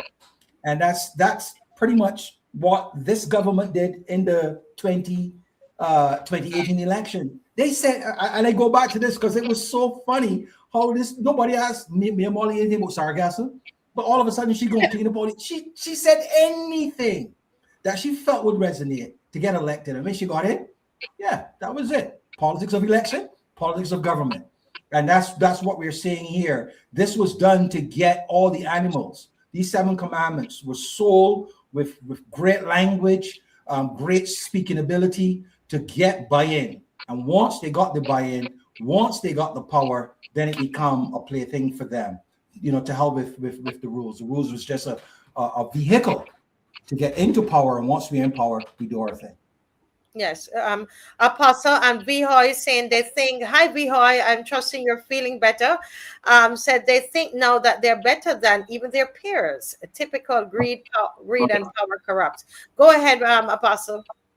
Well, again, thank you so much for having me on the show, Madam Weeks. This is a very interesting read. I'm going to set up, years ago we have access to this type of information, but when you have a younger mind, as we did back then, a lot of these books came across as comical and not necessarily informative. Let me just also say this, one of my problems over the years as, going back, looking at human history, looking at the Black race of people and looking also at what I believe would have contributed to the low consciousness of Caribbean people and especially Black people. If you go back and you notice a lot of our comedy growing up, and what we watched as youngsters in terms of what was happening with Black people, they made everything about Black people comical. And let me say, especially the Jeffersons. The Jeffersons chronicled a Black man that had opened up a laundromat franchise and was doing very, very well to the point that he moved his family into a penthouse in the area where he lived. And then we had the reality of Sanford and Son, again, another comedy, but a Black man that and his son that owned their own business. Then we had comedy like Fresh Prince of Bel-Air, where the husband and the wife, were doctors and lawyers. We had the Cosby Show, where the wife was a lawyer and Mr. Huxtable, Bill Cosby was a doctor. But all of the increase, all of the prosperity, all of the knowledge, the growth, the education got shrouded in the laughter.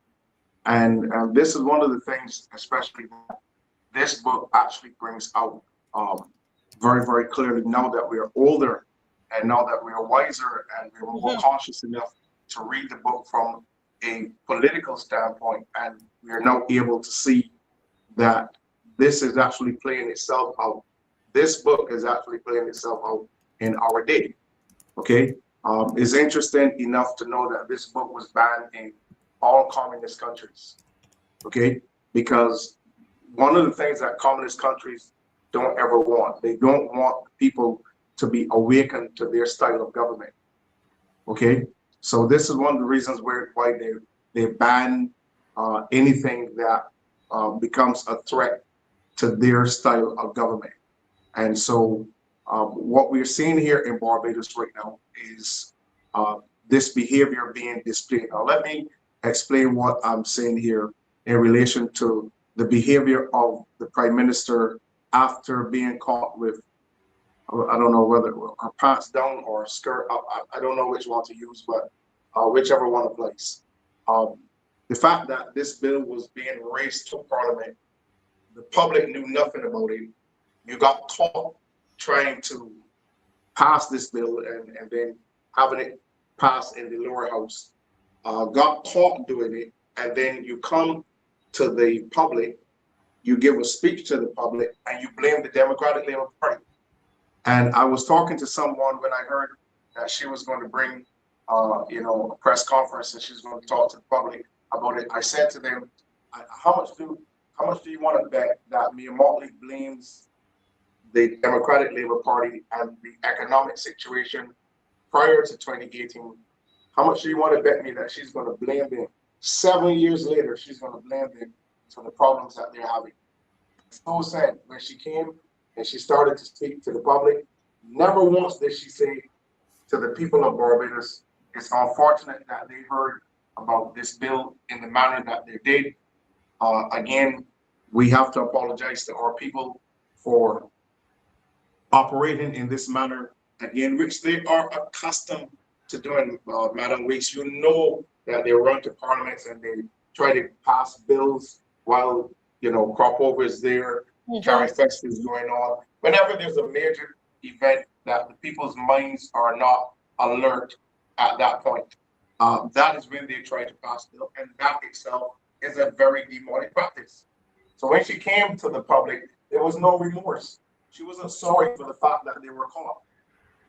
It was just, okay, when we came to Parliament in 2018, the Democratic Labor Party had the country this way, the economics was this way, and everything that we're doing because this is how we found the country. No, you came in here, you defaulted on the loans, you went to the IMF, you opened up your own system, you started your own borrowing, you said you could get the job done, you said give me the vote in Watchmen. 7 years later, you're still blaming the Democratic Labor Party. That is a sign of poor leadership.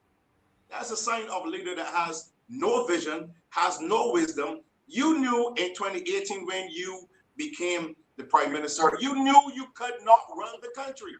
Why the heck would you stand up and talk to Barbadians as though you had all of this ability to move the country forward? Then 7 years later, you're still going to be blaming the Democratic Labor Party after you borrowed over $7.8 billion? You kidding me?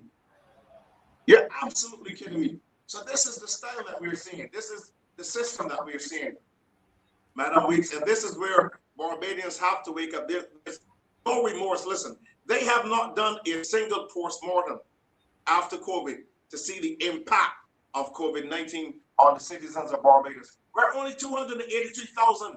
You're telling me that you can't do that, but you can just bring a survey out recently saying that Barbadians are suffering from mental illness. Well, we're suffering from mental illness because we have a mentally ill administration. So all of what we're seeing here, this behavior, okay, and you were so right all along, Madam Weeks, even though you got a lot of stick for it. Napoleon is a pig. I'll leave it there until I come back. Yeah, well, I mean, Napoleon is a pig, and this is why I'm saying that that's what it is. This is a pig in the chapter. But if we were just looking on the rules there, Dave, I know I told you to put up the housing, but if you put back the rules, Dave, please pardon me, because what I want us to look at, folks, and I think this is so important, because those rules represent what they promised us. The covenant. Remember in 2018, they said that we're going into a covenant with them. That's what they said. The 2018 Manifesto, the first name of it was a covenant, right? And what we notice in Animal Farm, after the animals were told to memorize the rules, they had to say them aloud, they had to repeat the rules, they had to believe in the rules, and it was now in them. They noticed that the commandments, that they were being changed, the rules are being changed, and then they start to wonder if their memory something is wrong with their memory, because a lot of times that's what happens to us. Things happening, so you wonder, am I really seeing right though?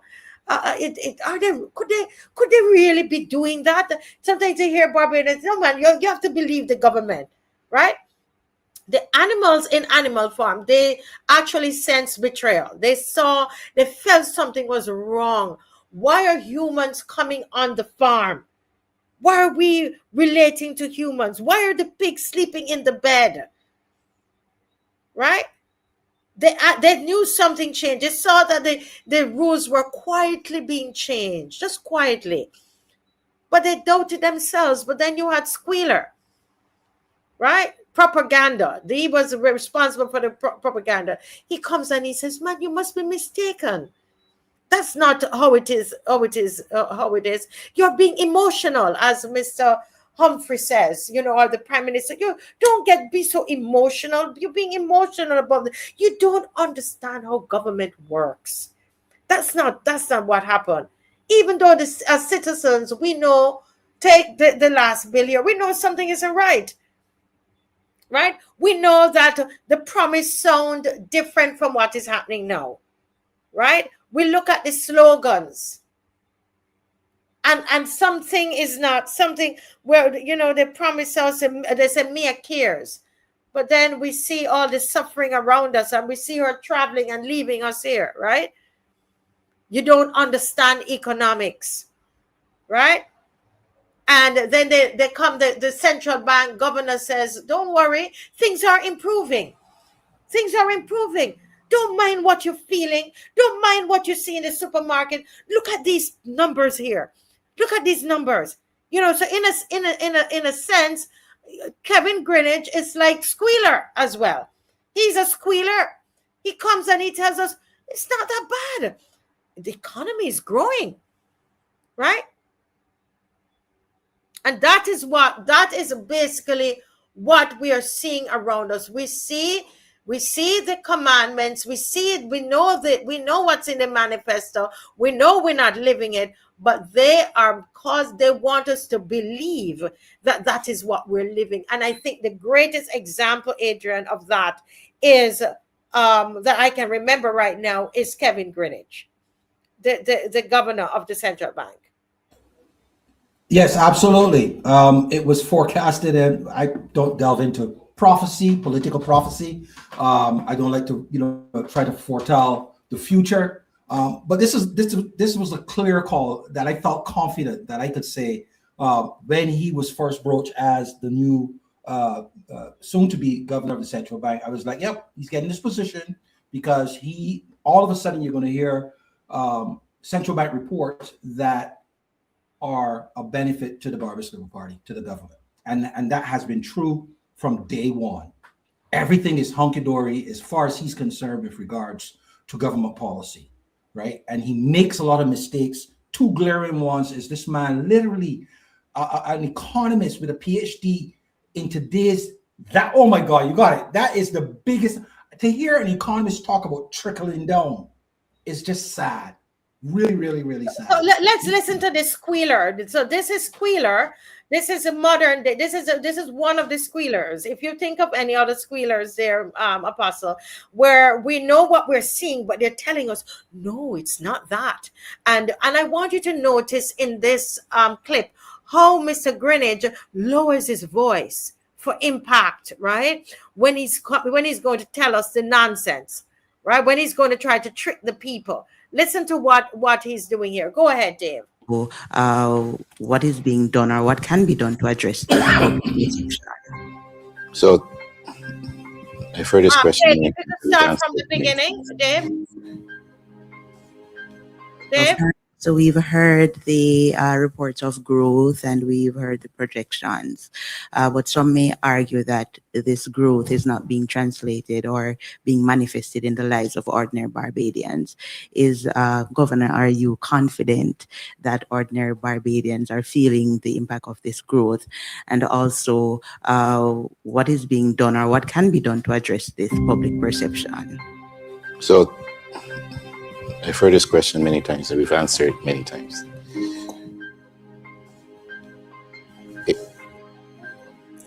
Growth, to inclusive growth, development is a process whereby we continue to build out a social component of it. What I've seen, based on being on the ground, moving around, is that it's happening.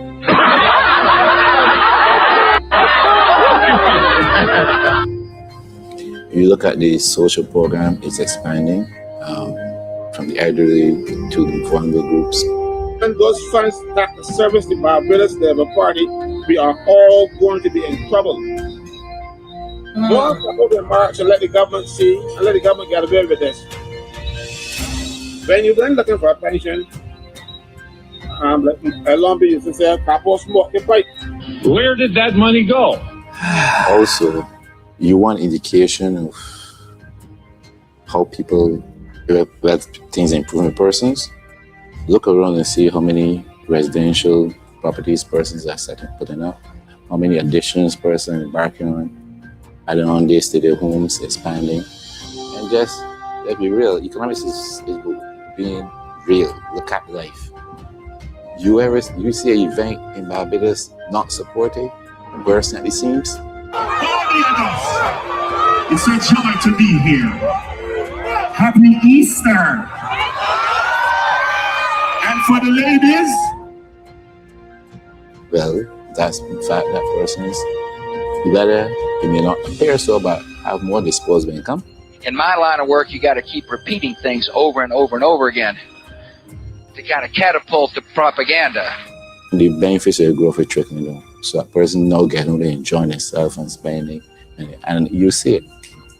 It's almost impossible to have 15 consecutive quarters of growth, and it's not trickling down. Barbados Economic Recovery and Transformation Program, BERT 3.0. It is puzzling that the administration would initiate another economic program with the word recovery in the title when the public is told repeatedly by Dr. Kevin Greenidge and others that the economy is fully recovered from the slump during the pandemic, is robust and resilient, and on a sustainable growth path. Former Member of Parliament Anthony Wood. If you look around, you see all the construction and employment happening. You look up there by Chase, all these construction persons are getting employed. Why they're getting paid? They're spending the money, they're feeding families, they're enjoying themselves.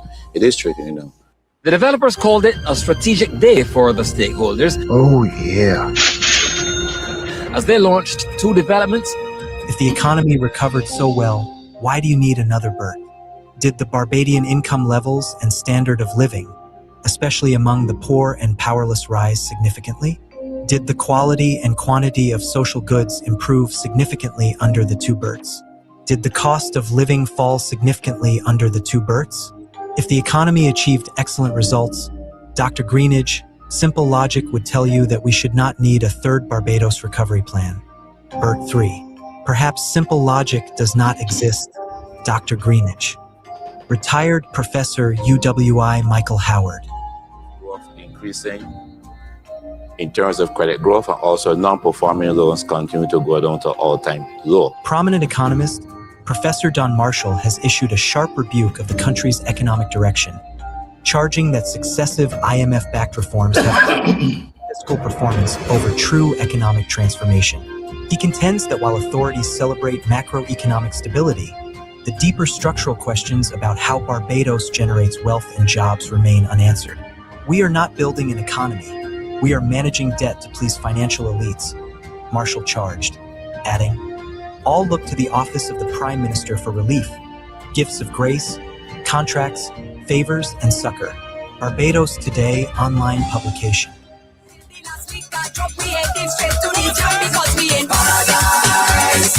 I tell you this place exciting.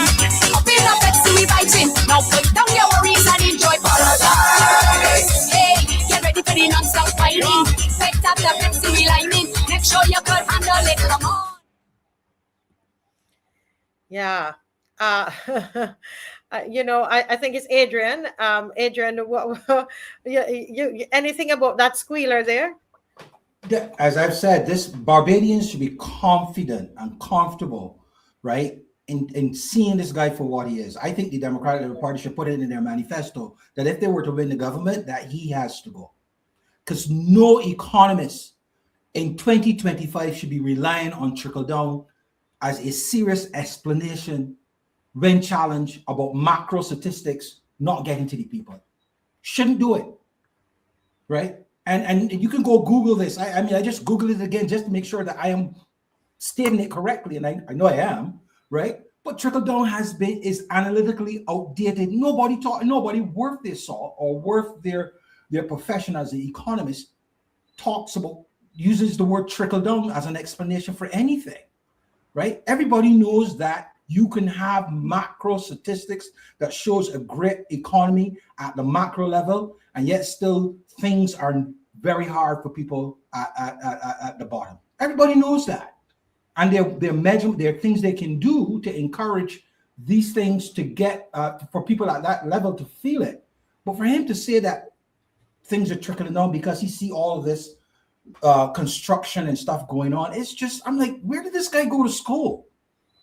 It's just amazing to me. I think that, that should be stated clearly. People need to understand that. I mean, the journalist, I think, knew more about economics than he did.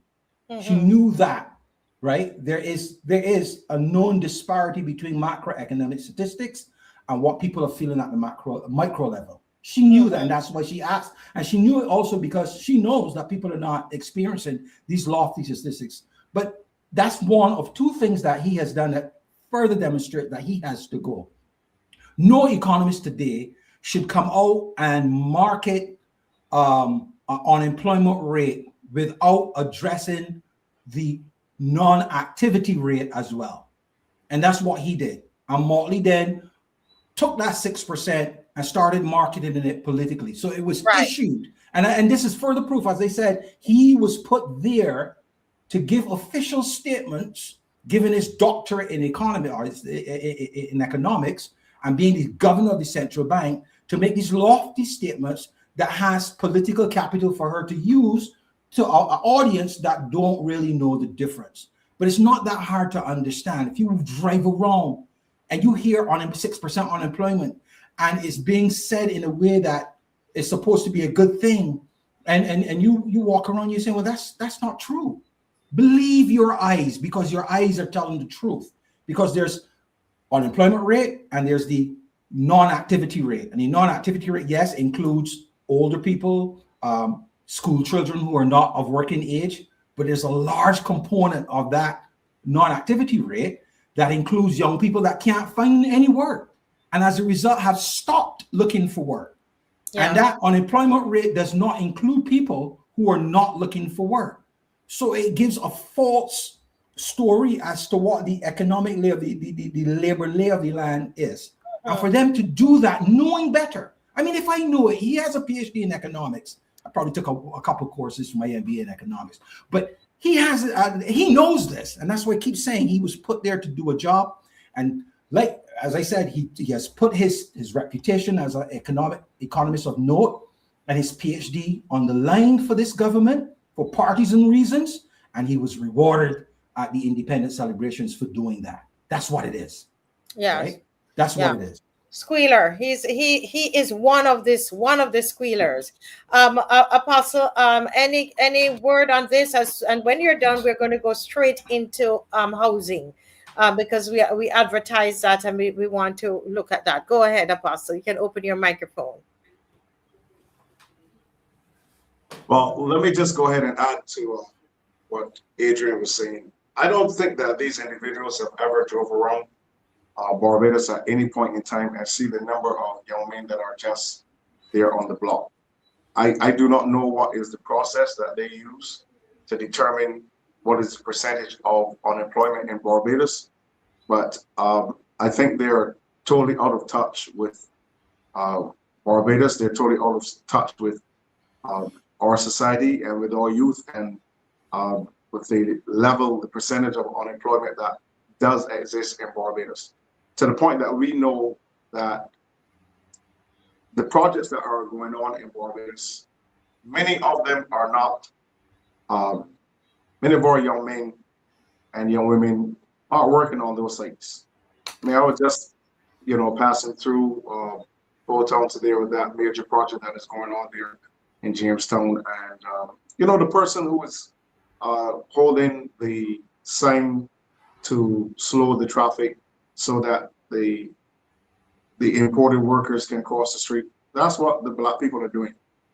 Okay, and this is why for our central bank governor to function in such a way, it's just crazy. One of the questions that I have to really ask is, I mean, name at least one person within the Barbados Labour Party right now that has emerged as a leader on the Miamali. Just one person that has emerged as a leader on the Miamali, someone who could even probably carry on the party after she's gone. The reality is that all of their leadership's potential has been killed in the last 7 years. And when we're talking about the economy, I have to also say this: the Barbados Labour Party has only ever beaten the Democratic Labour Party when the Democratic Labour Party is down. Okay, and let me say something quickly here that is very, very important. If we remember let's look at the 8% pay cut that Mr. Sandiford brought on Barbados. Said, you know, everybody was squealing, everybody was saying, oh, this is so horrible, this is so bad, and all of these different things. As a matter of fact, Mr. Arthur used that as his springboard to bring a no confidence motion against Mr. Sandiford and the Democratic Labour Party. Was swept to power after playing to the country that this 8% pay cut was the worst thing any leader of a country could do. Was swept to power, and then later on said that the 8% pay cut under the Democratic Labour Party, under the leadership of Prime Minister, he called it a stroke of genius. Okay, so what we have in the Barbados Labour Party is a consistent inflation of the current situation that has been levied in Barbados by the Democratic Labour Party. Okay, Mr. Frandell Stewart says that we build things that will benefit our people. We don't just waste money building hotels. We build schools. And I want to make it abundantly clear, as bad as Ms. Motley is saying how things were when they came to power in 2018, I had a conversation with, you know, top tier Democratic Labour Party stalwarts. And I was told that a certain amount of millions of dollars were left in the consolidated fund when they lost the government. So for Ms. Motley to come to power and tell Barbadians now, oh, we were in such a bad shape when we came to power, that's not true. Look at the amount of money that is now in the consolidated fund that they are now looking to put their hands on. That money was put there by the Democratic Labour Party. And if she wants to pick me up on that, I can tell her who the exact persons were that brokered that deal. Okay, and she knows for herself who one of the persons are that brokered that deal. So the monies that she is now going to Parliament to put her hands on is $225 million. A large portion of that was brokered by the Democratic Labour Party before they left office. So when you're saying this is the condition that we were left in by the Democratic Labour Party, it's a lie, a complete lie. And this is why this house of cards is now falling apart. The domino effect is hitting the Barbados Labour Party. And the only thing they can consistently do is to say, the reason why we have to do this is because this is how we were left. No, you were given 7 years to fix this issue. And you have demonstrated in 7 years that you have not been able to implement one single thing to better Barbados or to better the lives in Barbados for Barbados. So why should we invest another 5 years in allowing you to cause our nation to slide further and down this slope, moving away from our original purpose and consistently blaming. So listen, let me close this last part here of my speech. Napoleon was a great French ruler, but Napoleon made a huge mistake at Waterloo. And this administration is moving towards the Waterloo. I can guarantee you that. Yes, very, very well said. Very well said. And actually, I mean, I mean, you gave us a lot of, both of you, a lot of history there. And what we're going to do, where I think this particular chapter, I feel like we need to come back to it. But I am going to move the discussion along tonight from Animal Farm, and we're going to look at the steel houses, the Auditor General report on the steel houses. Now, a lot of times, I don't know if Dave can just put that up on the screen for us. I hope to let me know if you are able to find it. I'm not seeing it on the screen. Okay, thank you. All right. Now, we've been told that on the show that what we do is that we tell lies, misinformation. All right. Misinformation. So everybody, I want you to look on what is on the screen. Today we received, well, not today, we've had it a while, it's 58 pages. 58 pages of the audit report. It's a special audit report from the Auditor General on the construction, the acquisition and construction of steel framed housing units.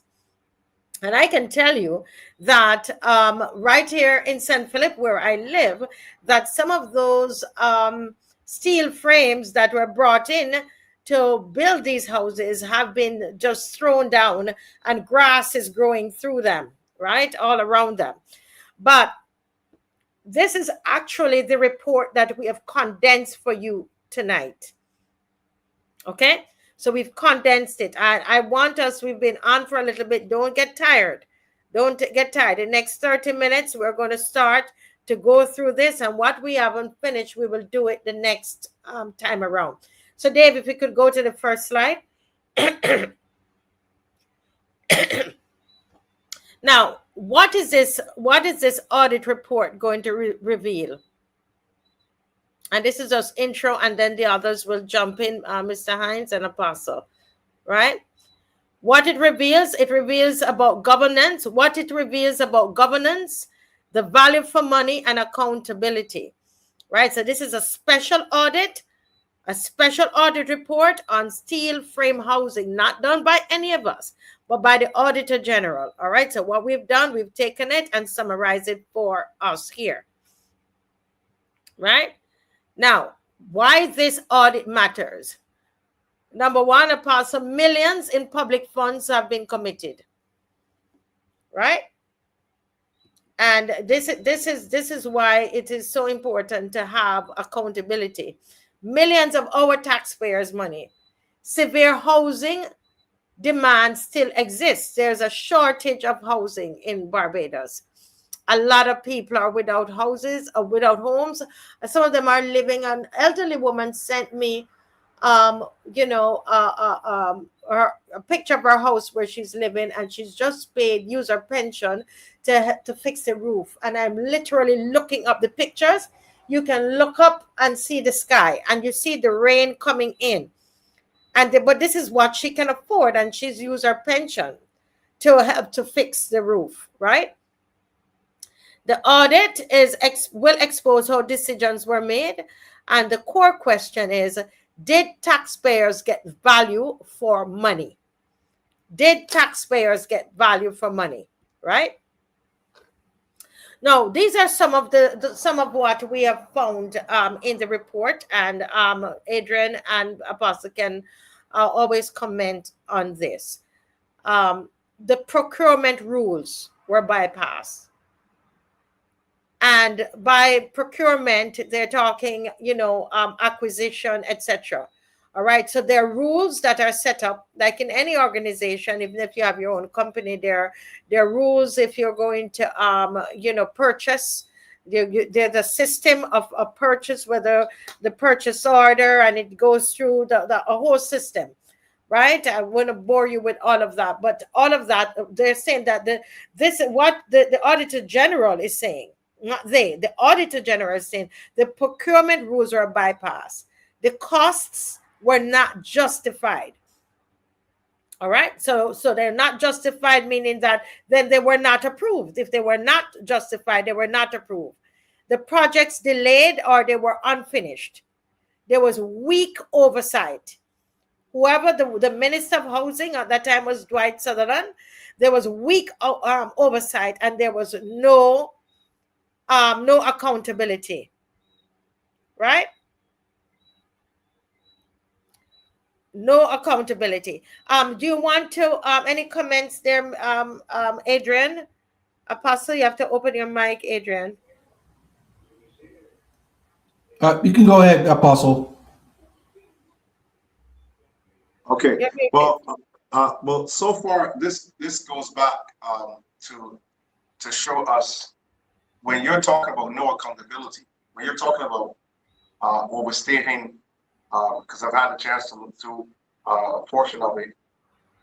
But when you're telling individuals that, okay, we have failed to properly manage this thing in terms of acquisition of funding, the framework that needs to go in place to do all of these things.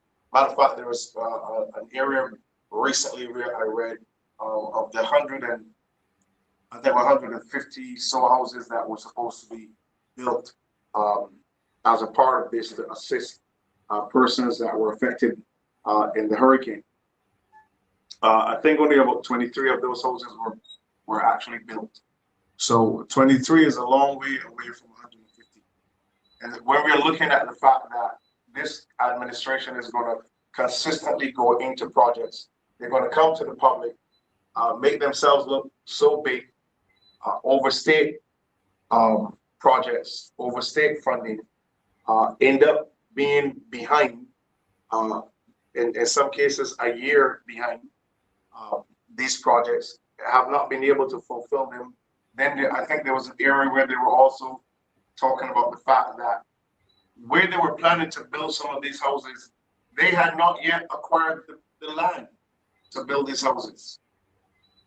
Okay, so how are you coming to the public and you're presenting to the public, yes, we're building 70 units right here in this area, and you've not completed the final phase of the acquisition of the land to do these things. So you can see that there's obviously no wisdom here. There's no type of intelligence that's going on. It's just a huge lie that is consistently being brought to the people of Barbados, and they're expecting the Barbadians to keep sucking these lies up all the time and believing that they have the ability to do these things over and over and over, especially with the situation that we're seeing now with, again, millions of dollars that are unaccounted for. This tells us that there's a serious need for investigation into these matters right now. If we're going to get to see things happen in Barbados as far as housing is concerned, and I think recently the Democratic Labour Party spoke openly about their housing projects and what they were able to do and what they were able to deliver to the people of Barbados. And consistently, again, we do not have a serious level of these projects being started and completed by the Barbados Labour Party. So this is one of the things that I believe this report has shown to Barbadians again, that you're dealing with individuals who talk big, but they have no ability to properly implement, to properly furnish, and also to properly complete any of these housing projects. So this is where we have to be very careful as a people, listen and learn so that we can be informed decisions forward. Yes, thank you so much. And let me just clarify something I said earlier. Thank you, Vihoy, or somebody who put that up. that while procurement might involve involve purchasing, but it's not the purchasing where it's transactional. All right, so it's the process, the whole process, where you're as somebody wrote, tendering, or you're choosing your supplier, you're contracting, that whole the planning stage of the before you actually do the transaction is a procurement. Thank you for that correction there, guys. But go ahead. Any comments there, Adrian? No, just pretty much to echo what Apostle said. Yeah, there were project delays. 23 houses out of 150, $23 million overruns. Not having land or buildings prepared to put the things on. Implementation weaknesses, no contract surety, procurement, missed procurement. I thought government had gone about creating a procurement website, bring themselves into the 21st century with that regards, and then to ignore it makes no sense. So it's funny, right, that the audit report was very detailed and conclusive, and as usual, government never takes responsibility for anything. Right. I heard some people say that the government blamed unpredictable global circumstances. Again. Yeah. Yeah. And difficulty. That's snowball. Yeah. Difficulty bringing in trained foreign labor. And I want people to tie that to this free movement that we have with Dominicans and Vincent, right? Because they said it was difficulty in bringing in trained foreign labor led to using more expensive local labor. So, Barbadians, if you believe that this free movement between Dominica and St. Vincent and Belize, countries that have weaker economies than ours, countries that will come here and work for the money that Barbadians see as less, they will see it as higher. If you think that's what this is all about, you're more likely to be correct than not. Yeah. And what I want to say is that the procurement issue here, when you are not following the rules, it opens the door to corruption. As if you go in as an auditor, you're going to audit a company and you realize that the procurement rules are not followed. It's a red flag, right? That the doors couldn't be open to corruption, to favoritism. Because those rules are there for a purpose. You're deciding what you're going to get, why you're getting, from whom, and the value that you're going to get it at. It's at that stage. So as somebody in the comment section actually said something earlier, that once you are not following once one is not done, then you're going to have basically the others are going to fall in place. You're going to have problems there. So, in accounting, as auditors, that's one of the first things that they tell you. You look at the rules. What is there? What are the rules that govern the company? And once you're not following those are clear red. Those are signals that something is wrong. Okay. Right. Yeah. Okay. Yeah. Let's go to the next one, Dave. The next slide. Thanks. Right. So here we're looking at the serious procurement breaches that occurred. Right, Adrian? No open competitive tendering. Right. That would have been part of the process that needs to happen. Missing or late approvals. Incomplete contractor selection records. Risk of favoritism, as I was talking about earlier, and inflated costs, right? And we look at the types of tender: the open tender, selective tender, negotiated tender. Any thoughts on this? And people in the comment section too, we're reading your comments.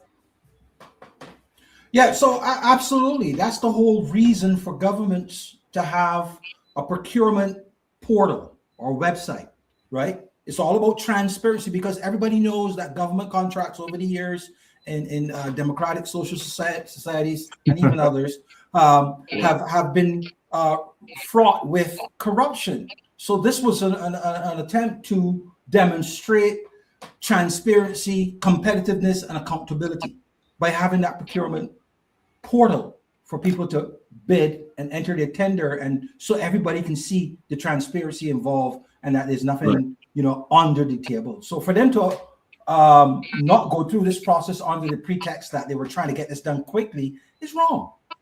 It's wrong. I mean, it's a better argument to say we were delayed because people were not using the portal correctly, or the tendering process took a little bit longer. Those are more saleable reasons for a delay, right?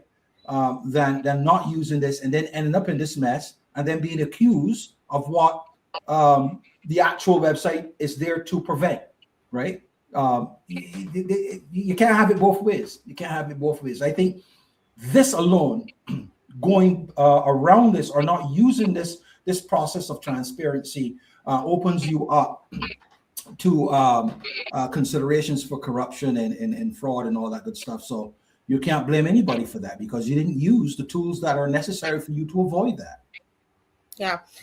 Jacqueline is saying, how can they allow this to happen?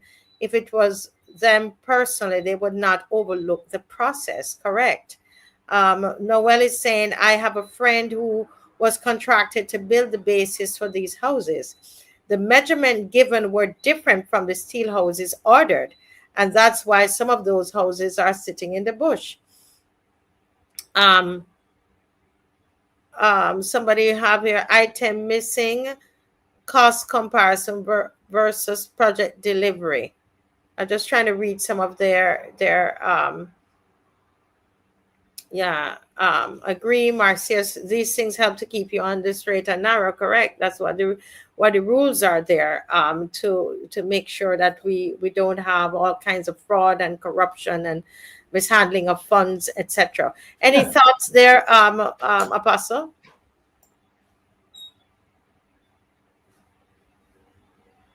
A secondary school here in Barbados for a number of years, and we had some things that needed to be built there at the school. We had to go through that process, and then not only after we initiated the process, but then there was also the aspect of meeting with those who would have tendered, and we haven't seen that, according to the Auditor General's report. We haven't seen that process here in his report. Okay, so this tells us that on some levels, very high levels, our own government, they're not even implementing their own rules. Okay, and this is why we keep seeing this level of operation. We keep seeing this failure, this overall failure, because if you're not going to be functioning according to the rule, then eventually you're going to find yourself in a situation where a lot of corruption, a lot of different things are going to eventually raise their heads, and you're going to have to deal with it eventually. And this situation is going to spiral more and more into something greater, unless they can find some tactical way right now, a professional way, and with some level of very high wisdom to fix this problem of housing in Barbados. I like the end of the report because the Auditor General lays it out very, very clearly that the housing project in Barbados under the Barbados Labour Party is a colossal failure. Okay, so I think Barbadians, some of the eyes are beginning to open. Some are beginning to wake up. Others are waking up slowly. But nonetheless, I think we are getting to that place where Barbadians are beginning to realize, okay, listen, we gave these individuals 230 loves. Now we're at a point where it seems like we made a huge mistake. And I think, like the people in St. Vincent, Barbadians, whether Democratic Labour Party or Barbados Labour Party supporters, you have to come to an understanding and a realization that it is the future of Barbados that is at stake right now. Not a political leader, not a political party, but it's the future of our country that is lying at stake. And we cannot continue to allow people who have proven that they are incapable of bringing some level of success and prosperity to Barbados, even in the area of housing. I think you mentioned that to some point, only 2 houses were ever completely finished as far as the whole project was concerned. And only 2 of them were able to, emit any type of energy to the grid. So with a promise of over 2,000 houses, and we haven't seen a great percentage of that actually manifested here in Barbados.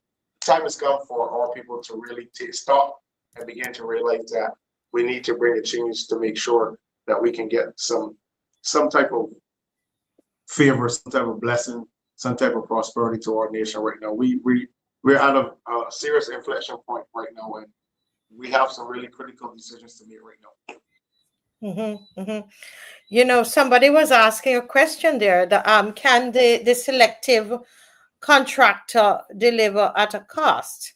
And as you know, as a name, selected contractor. So that would be one that there's no real tendering process. They're chosen by the government. And so if they were to, they would be at an advantage if they're told to deliver at cost.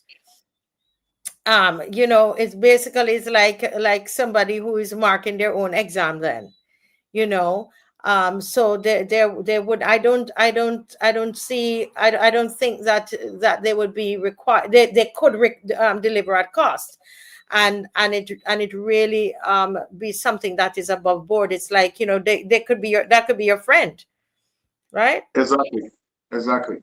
Right. That could be your friend. It could be family, because it's somebody that is actually chosen. I don't know if anybody else has any thoughts on that. Any of those watching, or Well, I can tell you for a fact, Madam Weeks. I can tell you for a fact, and one of the cases that we encountered with a previous board is that when we found out why the work wasn't done, it's because it was a family member, and it was not necessarily a family member.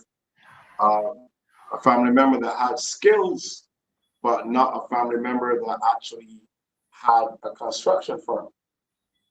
Okay, so when came in under the pretense of having their own construction firm. So many times when you're just sitting in the boardroom with one individual, you're not sitting with a group, you're sitting with one individual who comes to you, and they paint the picture. Yes, I have I have a team of 20, 30 persons. Exactly. We can guarantee you that this project will be done within 1 month or 2 months. We guarantee you that we make sure there's little overruns, and all of these are different things that people will come and tell you. And then at the end of it, you realize that the work isn't finished. We've now got to go retender. We've got to bring someone in. Now we have to spend more money. We got to bring in an active professional right now. Because sometimes it's just, listen, I just want my family to make a little money, and then I'll get a little cutback on the side. For governments to come to the people of Barbados to put forward projects, and you're just going to just go out there willy-nilly and just select someone to come and do the project without sitting back and looking at the company, looking at their financials, if they've been involved in any type of fraud, any type of money laundering, their books above the board. Show me a project that you completed, within the time frame. Show me your cost overrun. Show me your best completed project. Show me your worst completed project. Let me get information so that I can make an informed decision to just go and say, okay, we want you to do the project without having any serious background checks. I mean, look at where the whole project is in Barbados right now, December of 2025. If this is the type of system that you're operating, then no wonder it's where it is, because you have not followed any standards. Okay. And I go back to one of the things that blew my mind when one of my first trips to England was on my way to Birmingham, and I saw like there were four on the stretch to Birmingham. There were like four 40-foot Kellogg container trucks behind each other. Okay, and I mean these guys were flying. It took us a while to pass them, but when the vehicle was going by them and I looked up, all of the drivers were wearing blue shirts, black ties, and black jackets. All of the drivers were wearing suits. Okay, and at that time it wasn't called. It was a standard. So if you lower your standards, then you cannot ever see the level of progress. You can't see the level of excellence that you're supposed to have once you lower your standards. And what we're seeing here from the Auditor General's report is that the Barbados Labour Party has lowered their standards in the last 7 years. Yeah. And this they've now left Barbados and Barbados to pick up the aftermath of them not operating at the standard. Well, well, what I will even say, it's not even their standard, but it's a standard for government and for good governance. Okay. Cool. You know, that has always been there.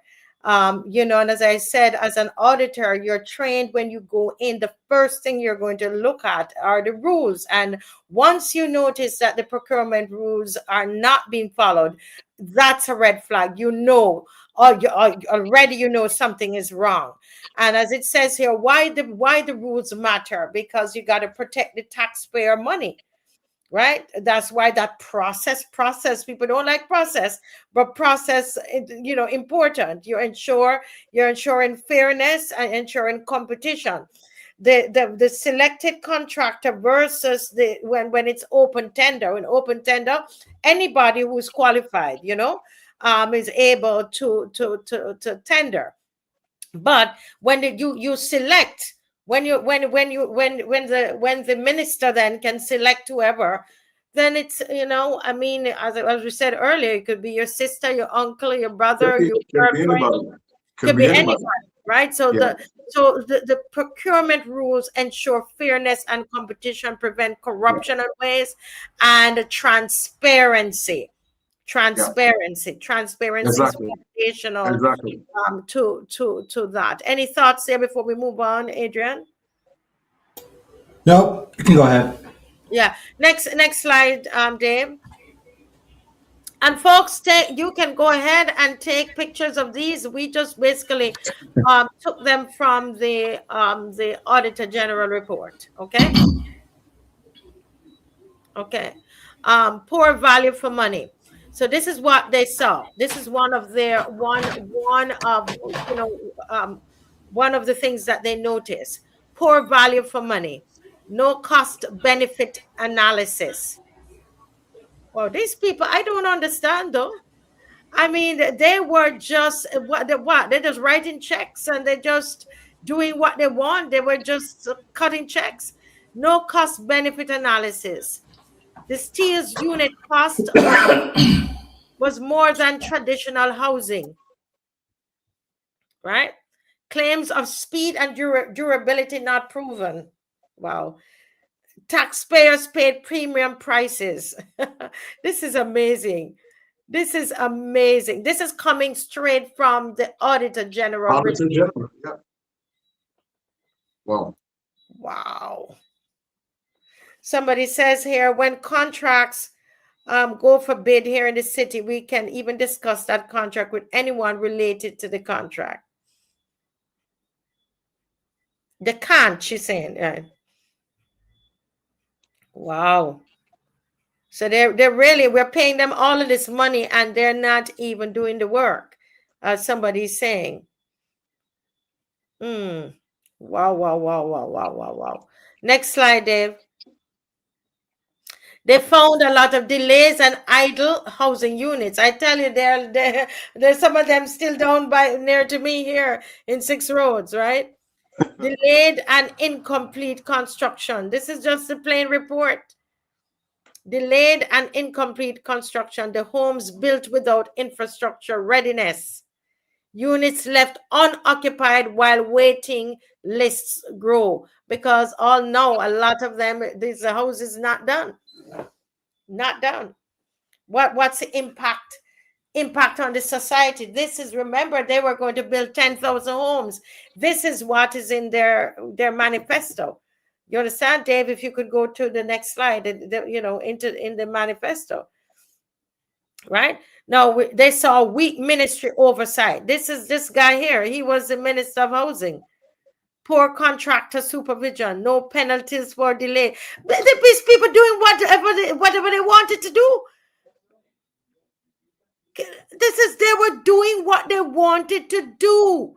This is crazy. Huh? As Dave is saying, that's why they had the 30 seats. Weak record keeping, poor contract management. Oh Lord, we need to do this. Go this over early one night again. Just run through it again. When people not so tired. Accountability gaps. Huh?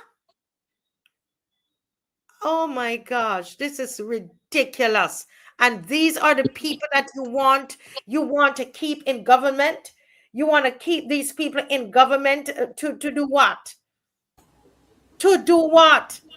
Talk pretty. Wow. They said, look, Dave, go back to that slide for me, please. Unclear goals.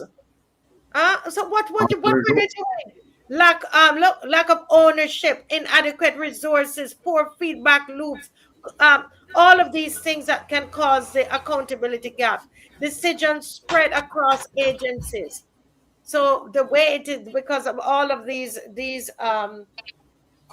ministries involved. Okay, so the Ministry of Housing might be the primary ministry, but then there are other ministries, right? And agencies. No disciplinary action identified, failures treated as process issues. This is crazy. This is like if you have a contractor, right? You have a contractor, and the contractor, I don't know, they're basically not doing the work. But this is a manifesto. They promised, you ready for it? A housing revolution.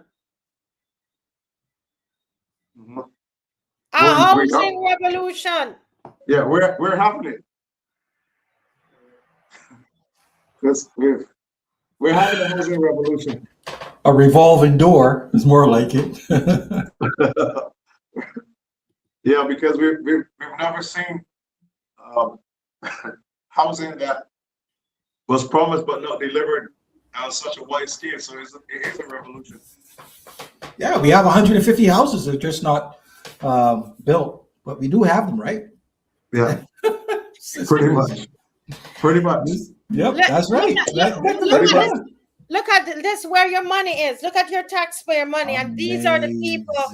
Look at your taxpayer money. Hey, John, we have to unmiss. We have to do this another night when the people are fresh. Look at this. Look at this.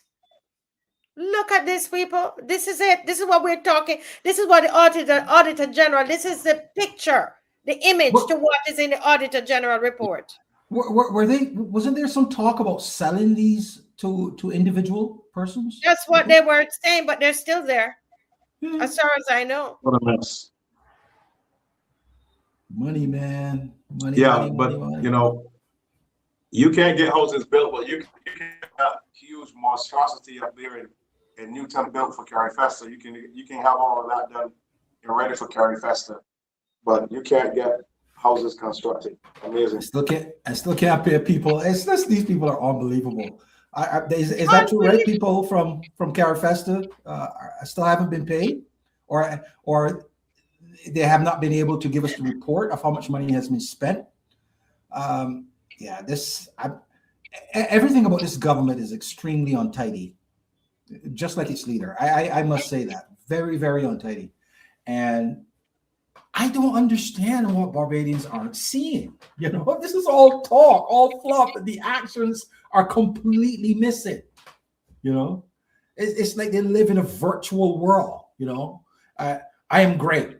They don't have to show anything as to why they're great. Just say it and everybody believes it. You know, it's just sad. Wow, this is crazy. This I mean, I don't understand why would people would even sit down and consider these. And these are two. Remember, you have the steel houses and the hope houses. Those are two different things, you know. You think this is the reason that Molly fired him from being a housing? The least that she could do. No. This, well, I based on what I know, it's not. I have nothing to do with this. Oh, Yeah, okay. it's some other things. But listen, go ahead. Wow. This is crazy. I just, Barbadians, if I mean, I don't know, boy, unless we just love a beating. You know, we just, you know, the promises are faster housing, affordability, and modern solutions. Right? And the reality, what did we get? Poor planning, execution, and oversight. That's what we got. That's basically what we got. The 10,000 homes did not happen. And we knew, just like those animals in Animal Farm, we knew something was wrong when they told us on those platforms that they were going to do 10,000 houses. Didn't we know? Instinctively, we knew that it didn't make sense.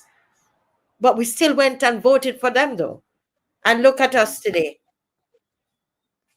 Well, we can't be entirely certain that it was all votes, because we know the percentage of persons who did not vote, and we do know of the issues that we had during that election. So yeah, you don't really know. Dave, the next slide, and we're gonna have to run this over again when we're not, you know, and so we did a parallel. This is not from the reports, that we did a parallel here, right? Animal Farm. Yeah, go ahead. One of the things that I always talk about, our adaptation of Westminster, is the idea of patronage as a lawful thing becoming corruption. And one of the things they mentioned that as to where or when patronage can be considered corruption, it is when it is called systematic exclusion of oversight and manipulation of procurements and contracts. Right? Oh, sweet. And this is exactly what we have right now, and this happens way too much in our adaptation of Westminster. Way too much. Go ahead. Where did she go? Yeah, I think you're. I love what you said there, Mr. Adrian. That was pretty deep. That's pretty. Yeah, because that's the problem that we have, right? Patronage, as long as something that can be defined as corruption is in law, and the person making the action can point to the law, it is automatically considered patronage, not corruption. Right. Yeah. So meaning that if it was not in law and the very same action was undertaken, it is corruption. And this is what is happening in our adaptation of Westminster, that this government hides to some extent. Well, this is the exclusion because they didn't do procurement, clearly corruption. Right. But in a lot of other instances, they look to the law and says, well, the prime minister has the right to hire and fire. The prime minister has the right to call an election as they see fit, and because that's the law. And I'm like, the law is wrong. The law is not working in the interest of the people. It needs to be changed, right? Yes, so hiding behind patronage, hiding corruption behind patronage being things that could be considered corruptible is in the law, is what this government has done. Right. Well, I mean, I completely agree with what you're saying there. I've had, sometimes when you're doing certain things, I'll just do this quickly before Madam Elise comes back. When I went into the whole area of politics, one of the beautiful things about it is that it allows people to hear about you, and then it allows you to meet with people that you would not normally meet. And so I met with a very, wealthy white gentleman here who's one of the stakeholders in a very prestigious area here, invited me to come over to his house. He said he heard me. I was on VOB. I think it was a very special session they had, and he told me I liked what I heard, and he explained to me that he was no longer supporting the particular party at the time, and he told me that he had went to one of the ministers to put a project to him. Project was about $50 million, and he said that just after they had a very good meeting, everything went well. Then the minister told him to ask his team to step out of the office, and then the minister's team went up with them, and the minister told him, the project is great. We're looking forward to getting this project off the ground. It's going to bring employment. It's going to do this. It's going to do the next. He said, but one thing I need you to do, he said, I need you to up the money to from 50 million. He said, I need you to take the money to 51 million.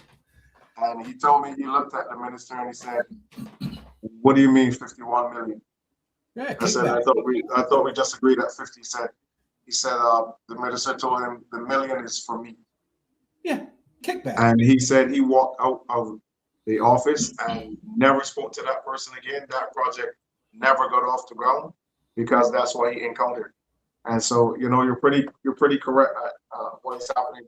And these are some of the things that our people are unaware of. They're oblivious, unconscious to the activity of a lot of these individuals who have learned the ropes of politics. They've learned the corruption that goes along, the power that comes with politics, and the level of corruption that you can bring in to your country through politics. So it's a very dangerous game, and hopefully all people will begin to wake up faster than they have. Yeah, agreed. It's I'll tell you this though, it's more prevalent. That type of behavior, that type of kickback, is more prevalent in our society than most people would want to admit. At all levels of the society. Yeah, I wouldn't go any further than that, but yeah, but I tell you guys, this is if this the housing. I mean, housing. It's just. Whew, I mean, they've made a mess of it. They've made a mess of this over the 7 years, terribly. And we have our grade card here, and I tell you that they would need to get a U for that, ungraded. That's off the charts. That don't even, you can't even grade that. You can't even grade that. The next area that we're going to be looking at, Dave, if we can look at the grade sheet, is going to be transportation, right? Improving the transport system. So we're going to take a critical look at that, improving the transport system. That is, we've done excessive borrowing, we did managing the economy, we did housing, and we're at transport, improving the transport system. So that's what we're going to look at on Sunday. Then we have healthcare. Dave, it's moving all over the place.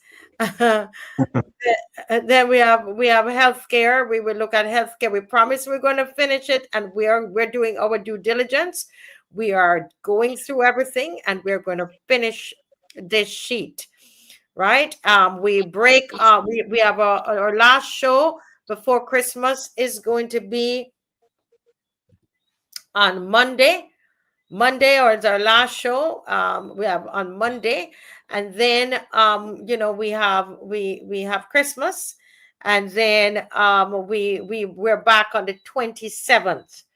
All right, so everybody, we're going to be back on the 27th, the day after Boxing Day. Listen, we're not playing because I don't know. We have to just continue to educate, and we're going through. All right. So we get prepared, do your research on the transport system, and we're doing chapter 7 of Animal Farm. We're not stopping. All right, guys. Any final words there? Let's have Apostle first. Just a quick quick final words and then Adrian closes off. Go ahead, Apostle.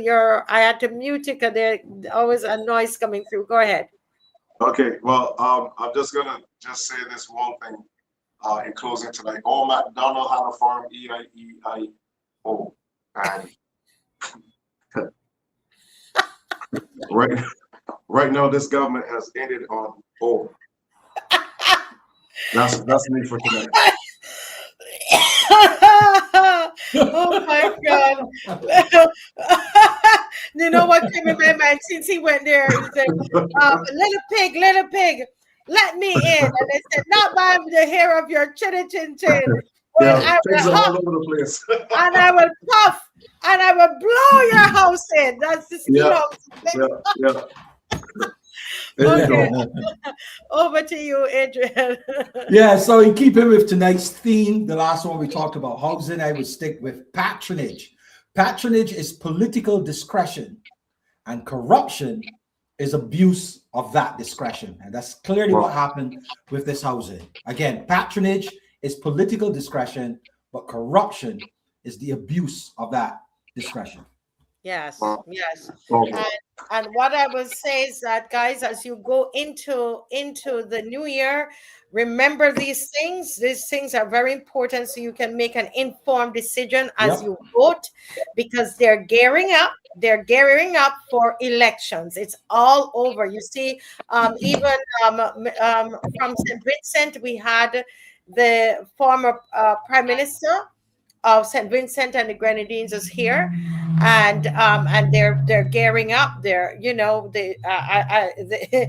were with the dean. Is it the dean of the university, the principal or the dean they call him of the university? Hillary Beckles. And so you could tell that the wheels are turning as it relates to the to elections. So our job really is not to tell people how to vote, but is to educate you, and so that you are informed as you make decisions when you vote. Okay. Can I say this quickly, Madam Weiss? I saw the photograph, and I saw the photograph, and all I can say is, you said former Prime Minister, but its correct title right now is opposition leader. Yes. Yeah. Five-star general. Nice. 5-star general is no one seat general. Yeah, Lone Star general, he said. Yeah, Lone Star general. Yeah. So, all right, guys. Thank you to everybody who what happened? What did you say, Shirley? You saw that?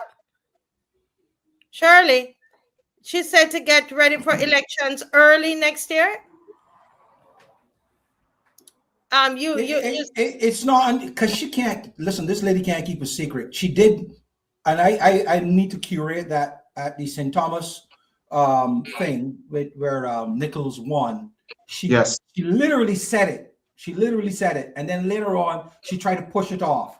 But she literally said, and she caught herself, and I'm going to curate that and push it up because we have a doctor of something or the other talking nonsense about people speculating unnecessarily when there is enough evidence out there for that speculation to be about 50-60% truth with regards to when elections are going to be called. Yeah, they said that it was in the news tonight. Yeah, but I mean, we've been saying that on the show because we know. Absolutely, yes. Yeah. We have been, this is number 7. Elections tonight is called, this is what is our banner. And so we have been doing it now for 7 shows. We have been, we were ahead, saying it. And so the news is not getting better for her. And they've already boxed themselves into with the editing of the electoral list, which is supposed to be completed, or objections to editing it is to be completed by January 31st. So no elections between now and January 31st. That's a given. But it can be called. It can be called, as we have been saying, it can be called in January, but it's not necessarily January. It can the date for election. Yeah, as well as what check. She's so narcissistic that she could call this election on January 20, and then 21st is when whatever result, whatever, meaning that she could set it up that it's done on Errol Barra's birthday. Okay, watch it. Well, Madam Wicks, I'll just say this quickly. I did my research and I found out that the electoral list was not updated since 1996. Since 1996? I think it's longer Since than that. 1996. Yes. Yeah. I can tell you because I'm not fearful. I left Barbados in 1993. I haven't voted since, and I've been on the list up to the last election. My name was still on the list up to the last election, but now I'm slated to be deleted now. Yeah. All right. Yes, yeah. sir. Well, Barbadians, they will have, it is their choice of what they want. Yeah, and so they have to make a choice of what it is that they want, right? So no, she's not gonna call why would she call? She won't call election after the budget. No, she won't. No, because she won't. The budget will be Barbadians' reality. Right? Reality. So why she wouldn't call it? Because you won't be able to do anything about it because you would have already. Yeah, that's the whole intent that you're going to reelect me, and then I'm going to do the budget and be real in this budget. The hurt will come afterwards, and that's what they always do. I mean, they hold it until after. She was cruel enough to do it on Errol Barra's day, Errol Barra's birthday. I'm telling you. I'm certain the Kingmakers. I'm certain the Kingmakers have already told her that her popularity is dwindling right now. It's dwindling big time. Yeah. Yeah. So she has. I'm certain she knows that. And it's her right. I mean, that's how it is set up that she can call the election. So, I mean, she's going to, she's going to have to do it, but yeah. So one last thing, go to Ernesto Cook's website, about 3 or 4 videos down, and you're going to see he's making these projections about what will happen to Skerritt, what will happen to Gaston Brown, and he's even daring to make a prediction that what is going to happen to those two, that Mia Mottley will be next. And this is with regards to what's happening with the visa thing that the Americans are saying, it's very much so. That the Americans will have their eyes on her as well. And that's one of the reasons why she's so quiet. That CARICOM seems to be headless. Whereas before she was projecting herself as, this, super whatever in CARICOM. Now she's extremely quiet. Extremely quiet. Yeah, she knows that. Yeah. So, all righty. So blessings, guys. But this is exciting. And listen, no, that the show ending, we get this kind of news here. but the good thing is that we were way ahead. We were way ahead, right? You were definitely way ahead. All righty, guys. It's been wonderful, great show. Yeah, God bless. Thank you so much. All right. Have a good night. I'll give you a call, Adrian.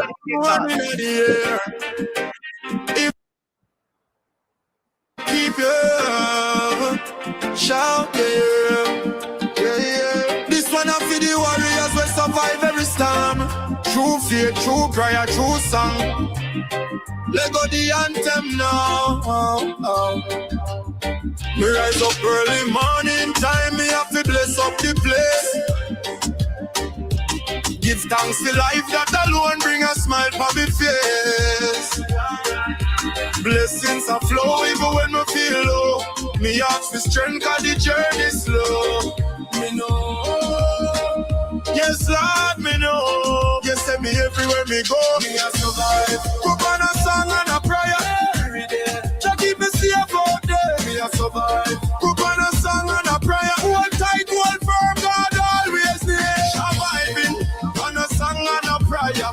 Lift up your voice, your kingdom near. Through trials, tribulations, stormy weather. Song and a prayer, hold the life together. Breast flame burning, heart getting stronger. With job by my side, me live longer. Surviving prayer. Jah love forever, forever, forever. Sometimes me cry, me a human still. Bill stack high and me can't pay the bill. Money run gone like it grow wings and fly. Job hard forget me a try and try. Cupboard look empty, gas tank low, but me nah lose faith. Jah never let go. Me know, oh yes me know. Hold on soldier, Jah coming over. When trouble rise up, Jah lift me higher. Hold on soldier, praise conquers all. Prayer have me weapon, me never fall. When do against stress, want come back, but me put it in a prayer, no me back on track. Food for the picnic that I force for me mind, I provide every time, cause him always kind. Oh Lord, you my keep me, my guide. Carry me through the darkest night.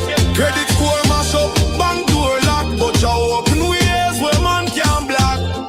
Me a survive, up on a song and a prayer. Every day, Jah keep me safe out there. Me a survive, up on a song and a prayer. Hold tight, hold firm, God always there. Surviving, on a song and a prayer. Lift up your voice, Jah kingdom near ya. Through trials, tribulations, stormy weather. Song and a prayer, hold the life together. Praise flame burning, heart getting stronger. With Jah by my side, me live longer. Surviving, on a song and a prayer. Jah love forever, forever, forever. Oh, if God keep you, show glory. If prayer pull you through, send more fire. Lift it up, raise it up, dance for the King. A song and a prayer that are everything.